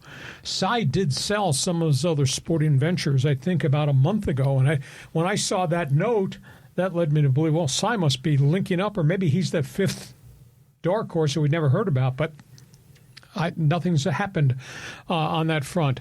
I would think the group out of Houston, is it Kreidler? What's his name? I can't recall. David Fidkin. I think he's got the inside track because he's really been active. I don't know where Joe LaCobb of Golden State is right now. He's obviously got credentials, has always had interest in baseball. I would think it might be one of those two guys, the guy from Houston or LaCobb from the baseball area. It's going to be a process because second bids are coming in. I think the first week of April they want a second bid, and then obviously they'll make a decision sometime in mid-April, I think. Okay, let's pretend that you're a billionaire. Would you ever want to own a professional sports team? If I had billions and billions, yeah, I guess probably. Would you be a meddler like George Steinbrenner? I'd be pretty good at what I do because I pay attention to detail. You do. I'm not volatile, but I have no idea. I work too hard for my money. I don't think I'd give my money to anybody else. Okay. But again, I'm not like you. I don't live in a castle in a gated community. Would you buy a team? I mean, it's like the ultimate toy, I mean, if for an adult. But you run it as a business because you need to have success. Well, yeah. Well, but hopefully one of these guys is like Peter Seidler, that his heart is all in, and he wants to slay the dragon up north and wants to invest in this team to bring a winner to San Diego and be a hero and have a statue made in downtown. That's what we need. Well, that's what we need. We'll see. These guys, obviously, anybody that's going to pay $3.5 billion. Because that's supposedly the price has just gone up and up and up. Well, there was a recent evaluation. They're number 10, and I think in the baseball valuation, and I think it was ranked at 3.1. Yeah. So you figure they're going to ask for more than that. Yeah, this could be $3.5 billion. What's the credit limit on your card? A lot less than that. Okay. All right, thank you for joining us, Callum. Okay, let's go to retro. Hey, Arkansas are channel in 1994. Yeah. It won't surprise me if they end up in the Final Four. Tell you what, they got firepower. We Arkansas basketball is known as 40 minutes of hell. Remember that? Nolan Richardson. And I mean, they got a great basketball tradition. That starts way back with Eddie Sutton and what he became. But this Darius Aikoff, he had 36 the other night, 23 in the first game. A lot of firepower, a lot of athletes. So Arkansas is pretty doggone dangerous. I mean, now moving to the Sweet 16, it's going to be fun. Yeah. It's going to be great. I mean, it's interesting is like Arkansas, you kind of forget they're in the SEC, right? And then I remember Musselman was there, and he had a nice run. Sure, and then he jumped ship. Yeah, came out to USC, and how's that worked out? That's not working well at all. He should have never left. What he brought was energy and different. I mean, he was vibrant, just like Nolan Richardson, who I liked a great deal, was really vibrant. And Nolan Richardson recruited kids that all wound up in the NBA. So it is weird. You know, Arkansas was originally a member of the Southwest Conference, and they were a very good football program too. But they always got treated as an outsider because they were across the state line. They were not in Texas. Because that's the Southwest Conference, and that was Texas. Yeah. Well, back then it was also Texas, Oklahoma, Nebraska, and Arkansas was kind of an outsider. But Arkansas was good. Now your old colleague at 690, Billy Ray Smith, didn't he go to Arkansas? Yeah, his dad played at Arkansas. Billy Ray was an All-American defensive end. Okay, so both of them played there, yes. Both Razorbacks. Yeah, right on. Yep, and Billy Ray was a Texas kid who crossed the state line and went to Arkansas. Oh, okay. Yeah. But to me, it was shocking that they left the Southwest Conference because they were damn good. Yeah, they were. Yeah. Okay. What a program. It's one of the ones you kind of forget about. Yep. Okay, let's go to Richard, Fans Forum. I find it hilarious how MLB teams call out L.A. for ruining baseball. Watching L.A. Dodgers on the road, ticket prices increase 4 times their current price. Series sold out. The hypocrisy is a joke. Well, what's that favorite phrase when they say, okay, tickets for this series are this price and tickets for this series are down here. What do they call that type of pricing? Market pricing? Market pricing? Yeah, okay. Yeah. Supply and demand. Yeah. I hate the evil umpire, but we're going to sell out every game they play in our stadium so we can rake in all this money. And we're going to charge an excessive fee for it. That's what he's making reference to. Yeah. I get it. But everyone loves to have a villain to hate, right? And for most of these teams, it's the Dodgers. You know, and granted... Well, right now it's the Dodgers. Back then it was the Yankees, and before that was the Red Sox. Yeah, and it's the same as, all these sports. You know, it's the same thing in every sport. Whoever's spending the money is immediately the devil. And it's kind of interesting how, when the Dodgers are on the road, they're going to be selling out. But everyone wants to see Ohtani. Sure. You know, they want to experience the Hollywood magic of the Dodgers. Yeah, it's amazing. I hope you enjoyed the season because we may have the lockout, and I don't want to see a lockout. I'm dead set against it. I think that keep the luxury tax, put the Florida spending in. Everybody makes more money. There'll be different types of cost controls. But all you need to do, I wish I could tell Jake Cronenworth to keep quiet. You know, he's yapping about, we must preserve this. Salary cap is slavery. Bull crap. See how many players signed in NFL free agency for pay raises in the National Football League? And they got a hard cap and they have a floor to spending. That's what baseball has to get to. Maybe not a cap. Keep the tax, but make sure you get the floor to spending. Yeah. That's important. That's more important. I think so. Yeah. I mean, there's a lot of teams. If you want to go out and spend all your money and make a bad decision for the last 10 years, more power to you. I mean, you can't always guarantee you're going to buy the right people. So the Dodgers just happen to be perfect at everything they do. Right? They don't make mistakes. They don't make mistakes. It's remarkable. It's a well-run organization. Good. Thank you for joining us. Okay, let's go here to Nathan. Hey, is Ortiz going to spend any of Spanos' money in the right way? The Chargers need offensive guards mostly. Well, they got holes there, and they're going to need to draft edge rushers because they lost Owe to Washington in a mega contract. Khalil Mack's got 1,000 miles on him. He's got probably one more year left. So I would think if they could find the right offensive lineman, but they're drafting later in the first round because of the good season. I think they can find an edge rusher, but I'm terribly disappointed because Ortiz has done a great job in 2 drafts.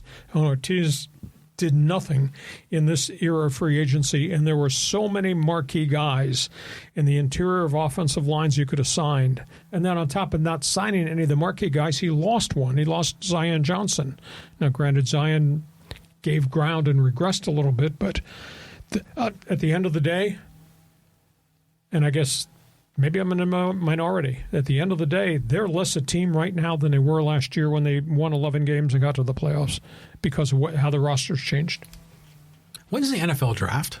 April, I don't know, call people in Pittsburgh. What are days the school's closed? I know exactly. I think it's April 23, 24, 25, something like that.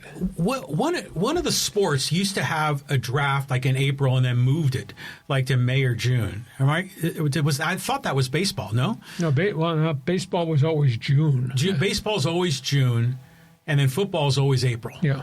And Okay. basketball's obviously in the middle of the offseason, the end of June. Yeah. Okay. Fair enough. I don't understand what the strategy was with the offensive line because the way they went into the free agent market. So clearly they must have their eyes on some of these draft picks, or maybe they've got some deals in mind that they'll swap picks, to get this. I mean, they probably have a top 3 or 4 of offensive linemen they want to get. Oh, yeah.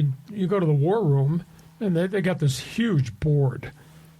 I mean, when I had access to the Chargers' inner sanctum under Bobby Beathard and before that with Steve Ortmeyer, they let me see stuff.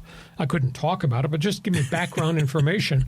But they have boards. They have all the players listed, their top players, how they evaluate them, regardless of position. Then they go position by position. They have name tags. They have the top 5 quarterbacks. And then same thing with every position in the league. And then they have, on a far side of the board, they would have a list of names of guys that would be their first go-to guys as undrafted free agents if they were on the board. So they pre-plan everything.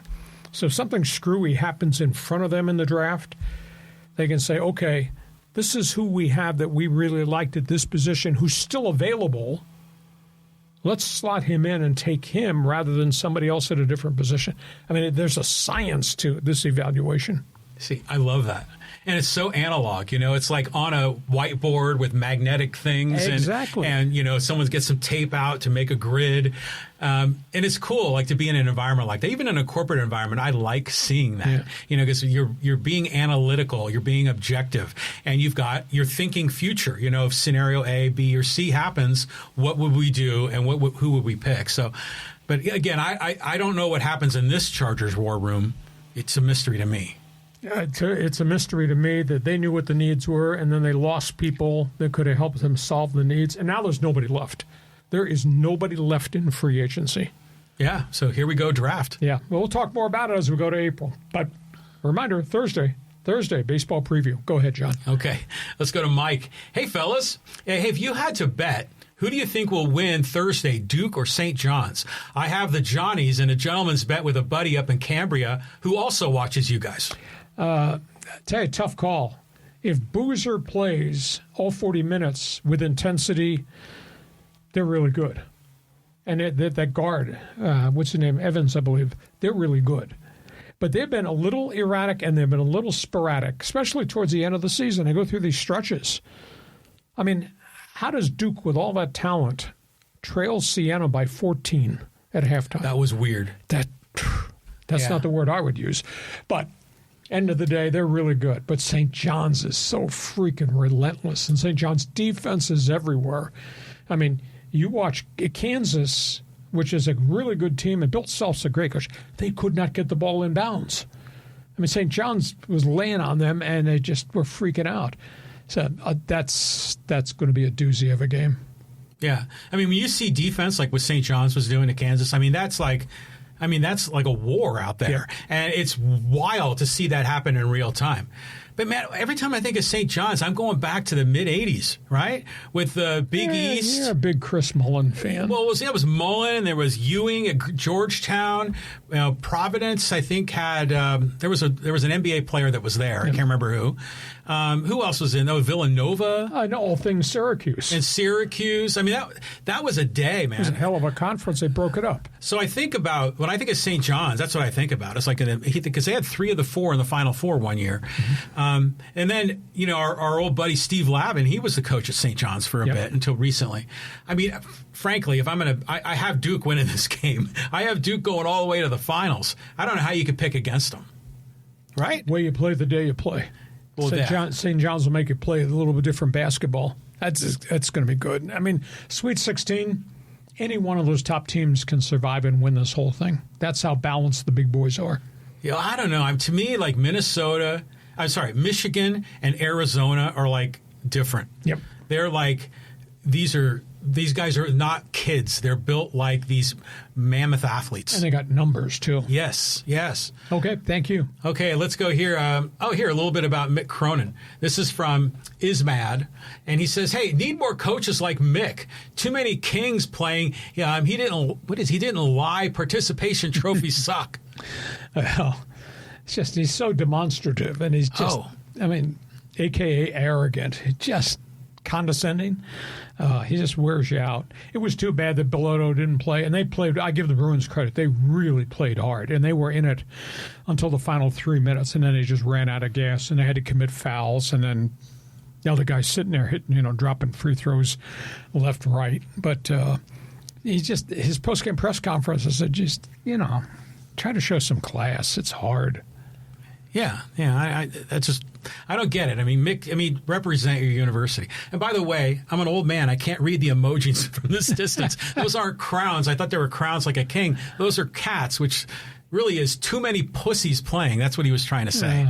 That Mick Cronin was laying in on. Well, you lose Bilodeau, which is huge, and I don't think as great college player Donovan Dent was, first at New Mexico, then at Pauley Pavilion, but he had a calf injury, and he didn't look right to me, even though he played. So they ran out of players at the end. Okay, let's keep moving. We got some breaking news here from Roberto. Cincinnati to hire Utah State coach Jared Calhoun, Arizona to hire St. Mary's Randy Bennett. Well, I had heard that Calhoun might interview, and it's just typical of what Mountain West Conference basketball is. It built us into a nice basketball conference. Good coaches, here today, gone tomorrow. Good players, here today, signed somewhere else tomorrow. That's what the Mountain West Conference is. But Jared Calhoun's a winner. He knows how to recruit. I mean, what he did for a couple of years in Logan, Utah, that's very impressive. And USU has had 3 good coaches in a row who've accomplished things and then took off. So this is good for University of Cincinnati. They're trying to recapture the era of Bob Huggins. And Randy Bennett, he took St. Mary's as far as they could go.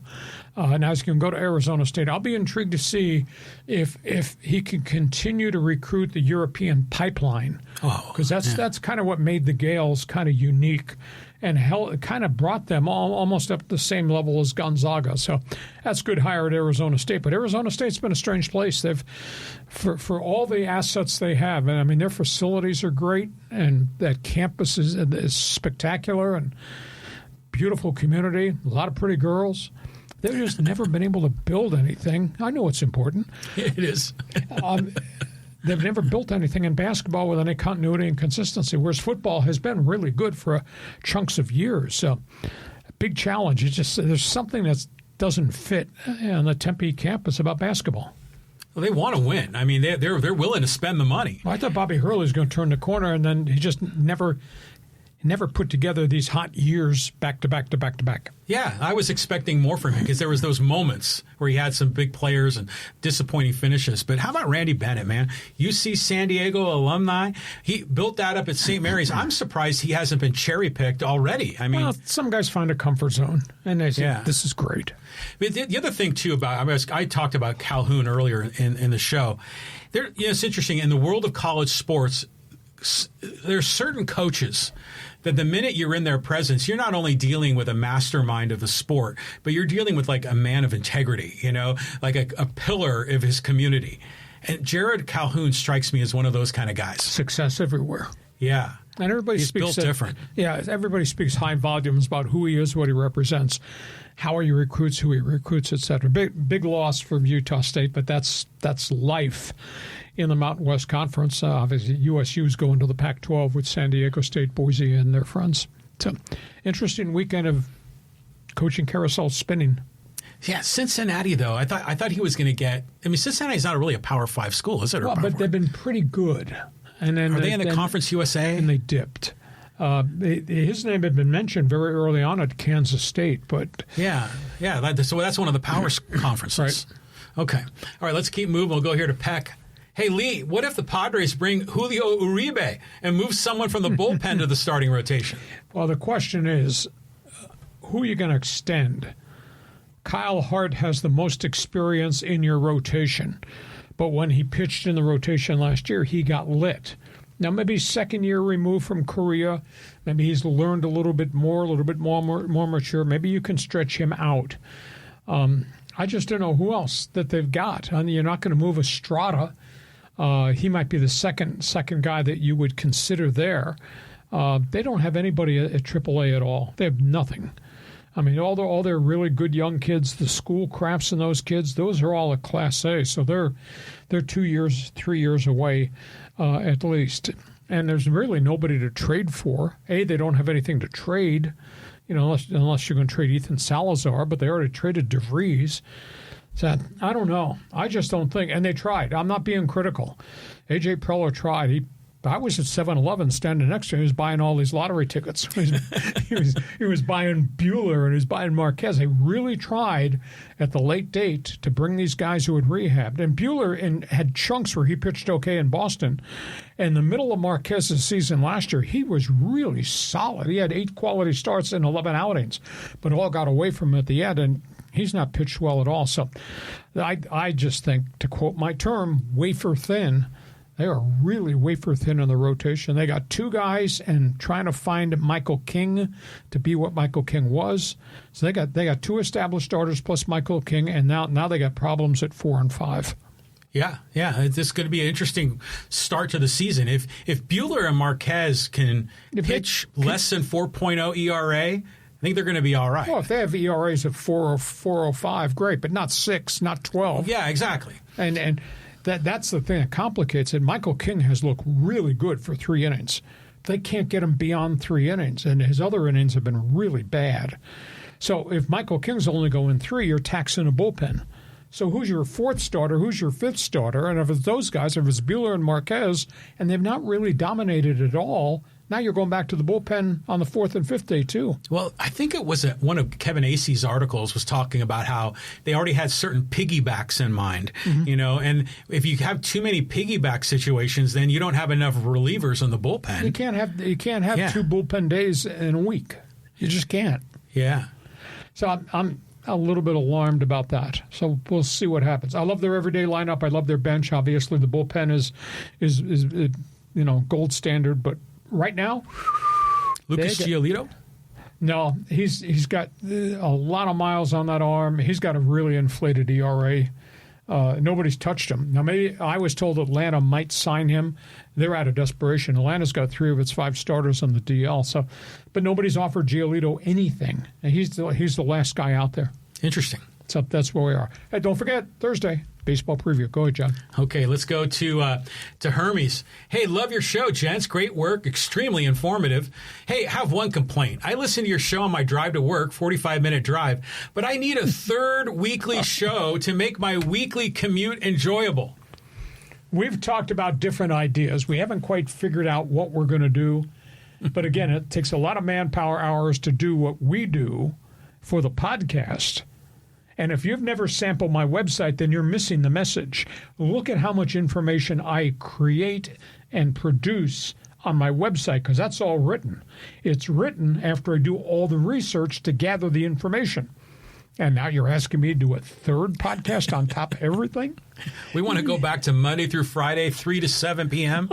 Yeah, you could do it. Oh, sure, I could do it. It might kill me. You do the Chargers and the Trojans on the weekends? Or the Seahawks and, USC. God, John and I joke about this all the time. I look back on what I did in all those years at 690 and 1090, because I did 4 hours of sports talk and drive time.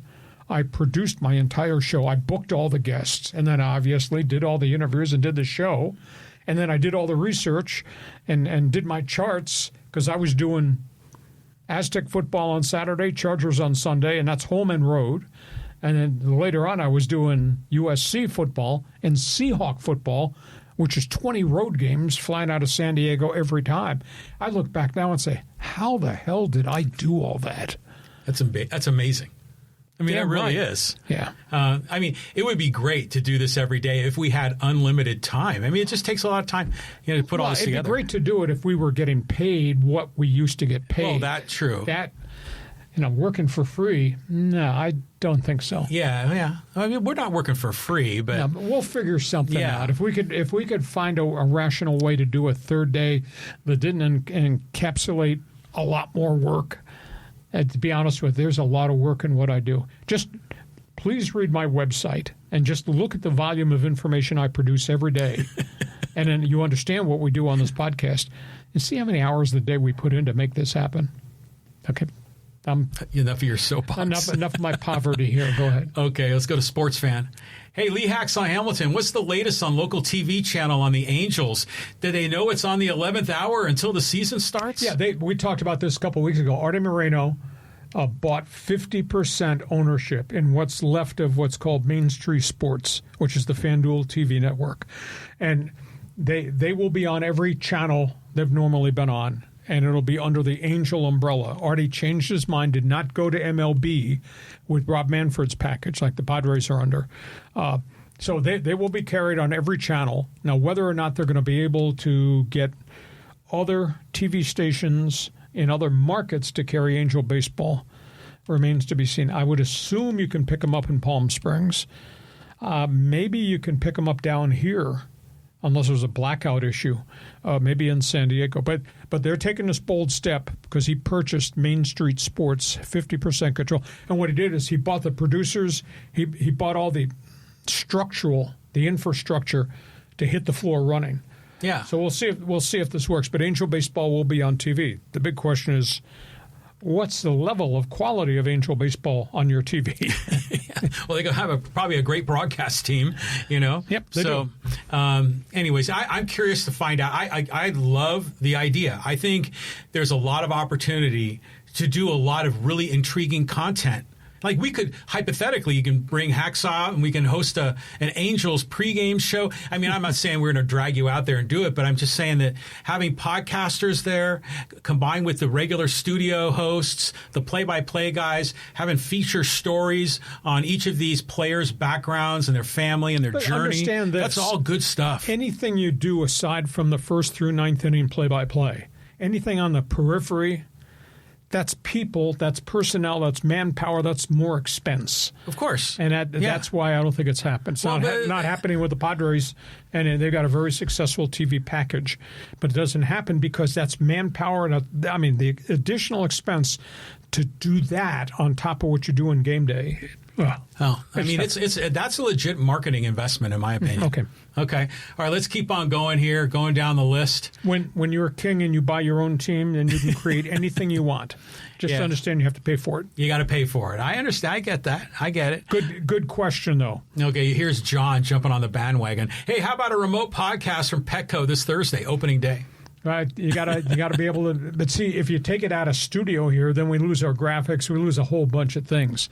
We've thought about doing it out poolside here outside of John's Castle, but we lose the mechanics of being able to put certain things up. Yeah, and it's just a lot of unpredictable things like the wind in the background and stuff like that. So, but it would be fun to do a remote broadcast at some point. Yeah, you could take it on the road. John and I, we've done our podcast on remote. I mean, I've done it from my cottage in upstate New York in the Adirondacks, and he's been based here. We've done it from a couple foreign places. Dude was in Ireland on vacation, and we got it set up. And I was at home, and I did it here. Then I did it from Oregon, and you were somewhere else on one of your international vacations. So we try to do some creative stuff. But you take it out of the studio, all of a sudden you got all kinds of risk things that could happen. Yeah. But it'd be fun to do something. We had talked about doing the fans, the Hacksaw's Insiders Group get-together. That might be. That's another thing, too, we've been talking about. That might be the third one we'd do. I don't know how we'd do it, but we'll figure it out. Okay, Retro had another good comment. Hey, saw you this past Saturday on KUSI. Hacksaw gave me KNSD sports rap flashbacks. Yeah, that's way back in the day when I did that Saturday baseball show on Channel 739. And I've been on KUSI 7 or 8 years. I had been at CW6 until they folded the news department. I went to... So it's cool. I like working for them. They let me do what I want to do. They give me 2 blocks on Saturday morning. That's 6:30 to 6:38. That's a huge sports segment. Yeah, it is. So a lot of content, a lot of work for them, but I create all of it. I mean, I tell them, say, this is what I'm going to talk about. Da-da-da-da-da-da. This is what it's going to look like. This is the way it's laid out with pictures. Now, you go edit it together because I've given you I give them all the data. Yeah. Sometimes they don't like me. See, I know how that goes because you sent it to me too. But, and the great thing is that we're now posting your KUSI weekly shows on the YouTube channel, right? So we just put the first one up over the weekend. So many viewers that gets. That's kind of interesting. No, there's some of the viewers that watch the podcast content have watched it and have commented on, and it's like they like seeing you in a different, like you were wearing a tie and a jacket. Tie. Yeah. You're looking good. On Saturday morning, I clean up. You do. But yeah, spread the word. I'm on TV every Saturday morning at 6:30 a.m. If you want. See, I have to get up at 4:15 on Saturday morning for producers' meetings at the TV station. I'll be glad to call you at 4:15. Make sure that you're up when I'm on the air. You just got to check your X feed. Hacksaw on TV, 6:30 a.m. You're always fired up for it. Okay, let's go to Derek. Love that you brought Jessie up. She was a regular on Winnipeg Sports Talk and other Winnipeg shows. She was a great olive branch between Winnipeg and Minnesota fans. She was loved in Winnipeg. Yeah, just terrible. And again, for those who aren't aware, we're talking about Minnesota Wild of the NHL. One of their beat writers works for NHL.com, been there for years. Jesse Pierce passed away. House exploded. Saturday morning, 5 a.m., she and her three children all died.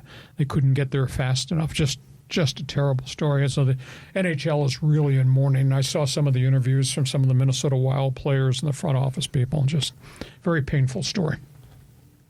I'm not familiar with Jesse, but I know that this was also the one-year anniversary, I think, of Bryce Miller passing. Yes, San Diego Union Tribune. Yeah, and so I saw a lot of discussion on that from some of the other sports journalists in town. Worked with him. Yeah. They had a picture up of Bryce Miller was a columnist who came from Iowa. Nice gentleman, very quiet, very reserved, fought cancer, just terrible for a year plus, and it kept coming back. But they had a picture up on X, on social media, of Bryce standing talking to another reporter. And the other reporter was Scott Miller, who just passed away from cancer, too, who was a great friend to a lot of us in the media. So, yeah, we lost a couple really, really good guys within the last calendar year. Wow. Yes. Okay, let's keep on moving. Hey, let's go to Casey, some hockey talk. Hey, also, guys, as a Kings fan here, got to say the Ducks are looking good down the stretch. That was a nice overtime win over a good Sabres team last night. This is definitely a playoff team. Oh, yeah. I mean, the Ducks are fighting for first place in the division. Think about that. But it's been a long road, and I've had huge questions about what that general manager was doing, Pat Verbeek, force feeding all these kids, and then he turned around and traded some of the assets to go get veterans who've now started to play really well. And it's going to be fun because they're going to be where they haven't been in a long time. They're going to be in the playoffs. That's cool. And speaking of guys, we're talking about people leaving. Salute to radio voice of the Ducks, Steve Carroll. Nice guy. Came from St. Louis. Been there for 20 years. And he's just announced his retirement effective at the last game. I think there's some health issues there. But nice gentleman. Just voted into the Southern California Sportscasters Hall of Fame that I've been involved in. Nice guy. And so we wish him well. And so they don't have a radio package. It's weird. The Ducks, like a few other teams, are doing their games on the internet rather than they have. Well, they're live streaming it like we are, probably. Yeah, but they don't have a radio station per se, which is kind of weird. But Steve is a really cool guy, quiet, reserved, and done a good job. And he was there through good times and then some really bad times, and now they've gotten really good again. So, salute to Stevie. Yeah. It's interesting to see careers of, we follow the careers of the athletes, but we also follow the careers of, people like you that we see on television or we read about in our print journalism. One of the guys that's the play-by-play for the New York Mets is stepping down too, right? Howie Rose, longtime radio voice, been there forever. Wow. Yeah, he's retired. I mean, you wake up one morning, and it is such a grind. I mean, especially doing 162 games. I mean, the travel is just brutal. And it's just nonstop because you're playing and broadcasting every day. And, is it glory? Sure. But I'll tell you what, the wear and tear and travel, it just eats you alive. It's really hard. So, yeah, I mean, you reach a peak point and you say, oh, I can't do this anymore. As much as I may love it, the grind becomes bigger than the job. Well, some of those guys like Vince Scully, I mean, they did it quite late in life. I mean, forever. It's amazing they had the stamina to travel that much. Yeah, but it gets to you after a while. Mm-hmm. Okay, we move on. Okay, let's get some social media comments in here, Lee. And, here's some Dodger talk. This is from Kathy. Hey, it's being reported that Sasaki has demanded a starting role in 2026 in exchange for helping the team in the bullpen last postseason. The Dodgers are now fulfilling his demand regardless of his struggles. I think that's far-fetched. That is not the culture of Japanese nor Korean nor Pacific Rim players to make demands. I don't think there's much reality to that story. I am surprised that with 2 pitches, they're going to trot him out there and try to polish him while he's on the mound in live fire. There's no doubt his stuff, his first 2 pitches are just spectacular, but he has not been able to make the third pitch very consistent. He had an ERA of 13.50 in spring training. I mean, he just got lit, and he can't get the ball over the plate. So it's just a real tough situation. I would think he'd be much better served to go down to Oklahoma City for 3 weeks, get 3 or 4 starts there, and work on those mechanics and see if they can master the third pitch, and then you can bring him up. So we'll see how long they keep him in the rotation if he gets banged, because he was getting banged in spring training. Yeah, this does seem far-fetched. I mean, I can't imagine they would promise something to you. I mean, it's all about performance. Yes. You got a 13.5 ERA. I mean, that ain't cutting it. So all I got to say, social media, you have to be careful what you read and what you believe. If it's coming from an established member of the media, that's fact. If it's coming from some guy named Joe Sixpack, nah, don't pay any attention to it. Okay. All right, let's keep on. Oh, by the way, do you think the Padres dodged a bullet not signing Sasaki? No, because they got Ruben Niebla, and they've got people that would work with him. And, I think Sasaki will still be maybe a star if he doesn't get hurt. But at this point, it's a little too much, and he hasn't polished it. I guess I'm surprised that he's not more polished a year plus into his pro career, because he's been around the guidance people for over a calendar year, and he's still walking a ton of people and throwing more balls and strikes and then giving up home runs. I mean, what's his age? Probably like 21, 22? No, I think he's 24. 24? Okay. Mm-hmm. I mean, by 24, you should be kind of in a groove. Of some sort. This is in Japan, so maybe in Japan you could get by with 2 or 3 pitches. Yeah, but there's other intangibles. The mound is different. The ball is different. So there's no problem for Yamamoto. Well, that's true. No problem for Ohtani. Right, but those guys are veterans. Yeah, right on. Okay. Thank you. Okay, let's keep on going. Hey, some Max Crosby talk. This is from Dr. Something Wong. Hey, it's pretty rich of you, Hacksaw, to tell Crosby to stop whining about the Ravens situation when your whole career has been based on you whining about athletes. I don't whine about athletes. I cover the topics on the table. Whine about athletes. You have to present me some evidence that I'm bitching all the time about athletes. I don't bitch about athletes. I do talk about trades. I do talk about player personnel. I do talk about troubled guys that create havoc with their teams, but we also talk about great players and great people and 20-game winners and great rosters and trades. We do player personnel. That's what player personnel. So I like Max Crosby. I think Max Crosby's got a lot of miles on him. I think Max Crosby might be heading to the twilight of a great career, and I just know from experience that meniscus leads to cartilage, leads to arthritis, leads to shortening of careers, and Baltimore Ravens and the consultants, including a doctor from outside the circle, who's not a Ravens doctor, told them, this is my perception. You got to pay attention to that stuff. I'm not bagging on Max. I'm just dealing with the facts. Okay, you say you don't whine about athletes. I mean, one of the classic hacksaw-isms is, damn it, Sean Lee. Well, if that was an isolated incident, you jump offside 4 times in a game, being paid all that money, what are you doing? And do you know he was one of the nicest people I ever dealt with, and we were friends. He passed away suddenly of a heart attack. What a shame. Really cool guy. Him and Ruben Davis, tons of fun. Defensive tackles, San Diego Chargers, a Super Bowl year. Yeah. 2 guys that Bobby Beathard found on a street corner. Yeah. Beathard could find talent. Yeah. You could also screw up the draft, too. Yeah, you could do that as well. Okay, let's go here, talk some Aztec basketball with K9's Lover. Hey, I hope you guys are right that we won't lose more than 3 or so players in the portal, but I fear more. Those with big potential will get big offers, guys like Harrington and Simmons. Could well be, but again, understand the history of Dutcher. Culture, coach cares about his kids, great successful program, community loves Aztec basketball.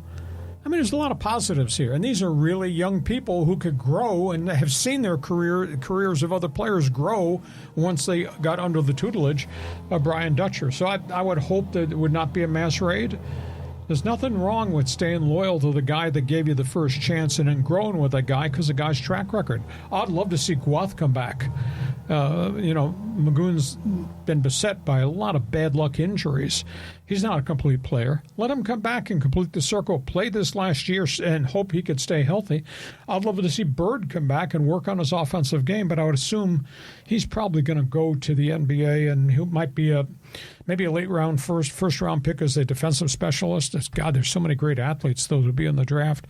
He goes to second round and he doesn't get a guaranteed contract, and he could wind up playing in the G League in Fargo, North Dakota. So I'd love to see Miles Bird come back because his game is not completed either. I mean, wouldn't that be cool if they could complete their circle and then all the young kids stay too?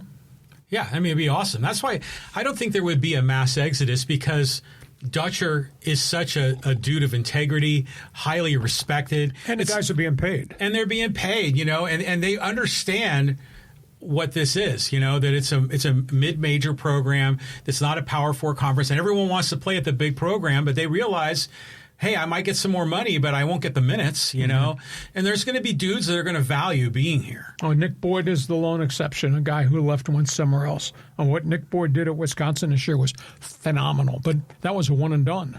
And they were one and done in the tournament. Yep. But Lamont Butler did it, Keyshaw did it. I wonder, do you think Miles Bird damaged his draft stock?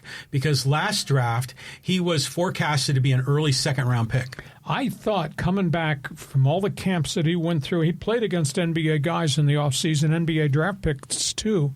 I really thought his game would take another jump up, and instead I thought his offensive game totally regressed. His defensive game was outstanding, not because he was the Defensive Player of the Year. He plays a hell of a lot bigger than 6'5", but boy, his offensive game, there was no consistency whatsoever, so I think that kind of works against him come draft day. And, John, there are so many leapers, and there's so many great athletes that wind up in the NBA. How's his game going to go in the NBA? Because he's going to go against guys that can fly. Yeah, what's weird is when you go into the NBA draft, you kind of have in mind all the big stars that play college basketball.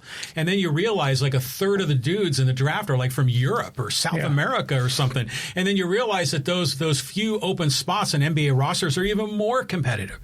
I mean, that's just remarkable to even make a team in the NBA. So I would hope Guath would stay. I don't think that Miles will. And we'll just have to see if they can retain everybody. But I am such a proponent of all things that Dutcher stands for. Why would John want to go somewhere else? That's what I think. You asked, I answered. Okay. We could squeeze one more in, but we're running out of time here, Lee. Okay. Listen, we hope you have enjoyed this podcast. It's been absolutely so much fun to do this. We put a lot of topics on the table.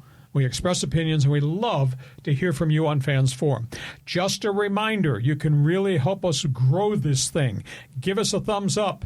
Hit the forward button. Give us on Apple the 5-star rating. That helps us grow this a great deal. Check my website, LeeHacksawHamilton.com. Become part of Hacksaw's Insiders Group so you can get the newsletters. And, of course, tell everybody who we are. We're here Mondays. We're here Thursdays. And you won't want to miss Thursday's show because we're baseball-centric. Throw on high, hard ones. Take the heat, meet. Baseball preview Thursday, 1:30. Opening week of the baseball season. So we'll be talking a lot about that. John, have yourself a great afternoon. As always, fun time. It's a follow button, Lee, not a forward button. Forward follow. Hit the follow button. I stand corrected, but I'm still bleeding. You're still adapting to the 21st century. I hear it. It's all good. Not bad for somebody who's still got a manual typewriter in his garage. This podcast brought to you by DIXIELINE Lumber and Home Centers. More than 100 locations, 100 years in business. You got projects, they got materials. Just go to DIXIELINE.com to see all the things they have to offer to you. See you come Thursday with the baseball preview. Thanks as always for being part of Hacksaw's Headlines. Join us again for Hacksaw's Headlines on YouTube, Facebook, and Twitter. And find the audio version on your favorite podcast app. Touchdown, San Diego! For more content, go to LeeHacksawHamilton.com.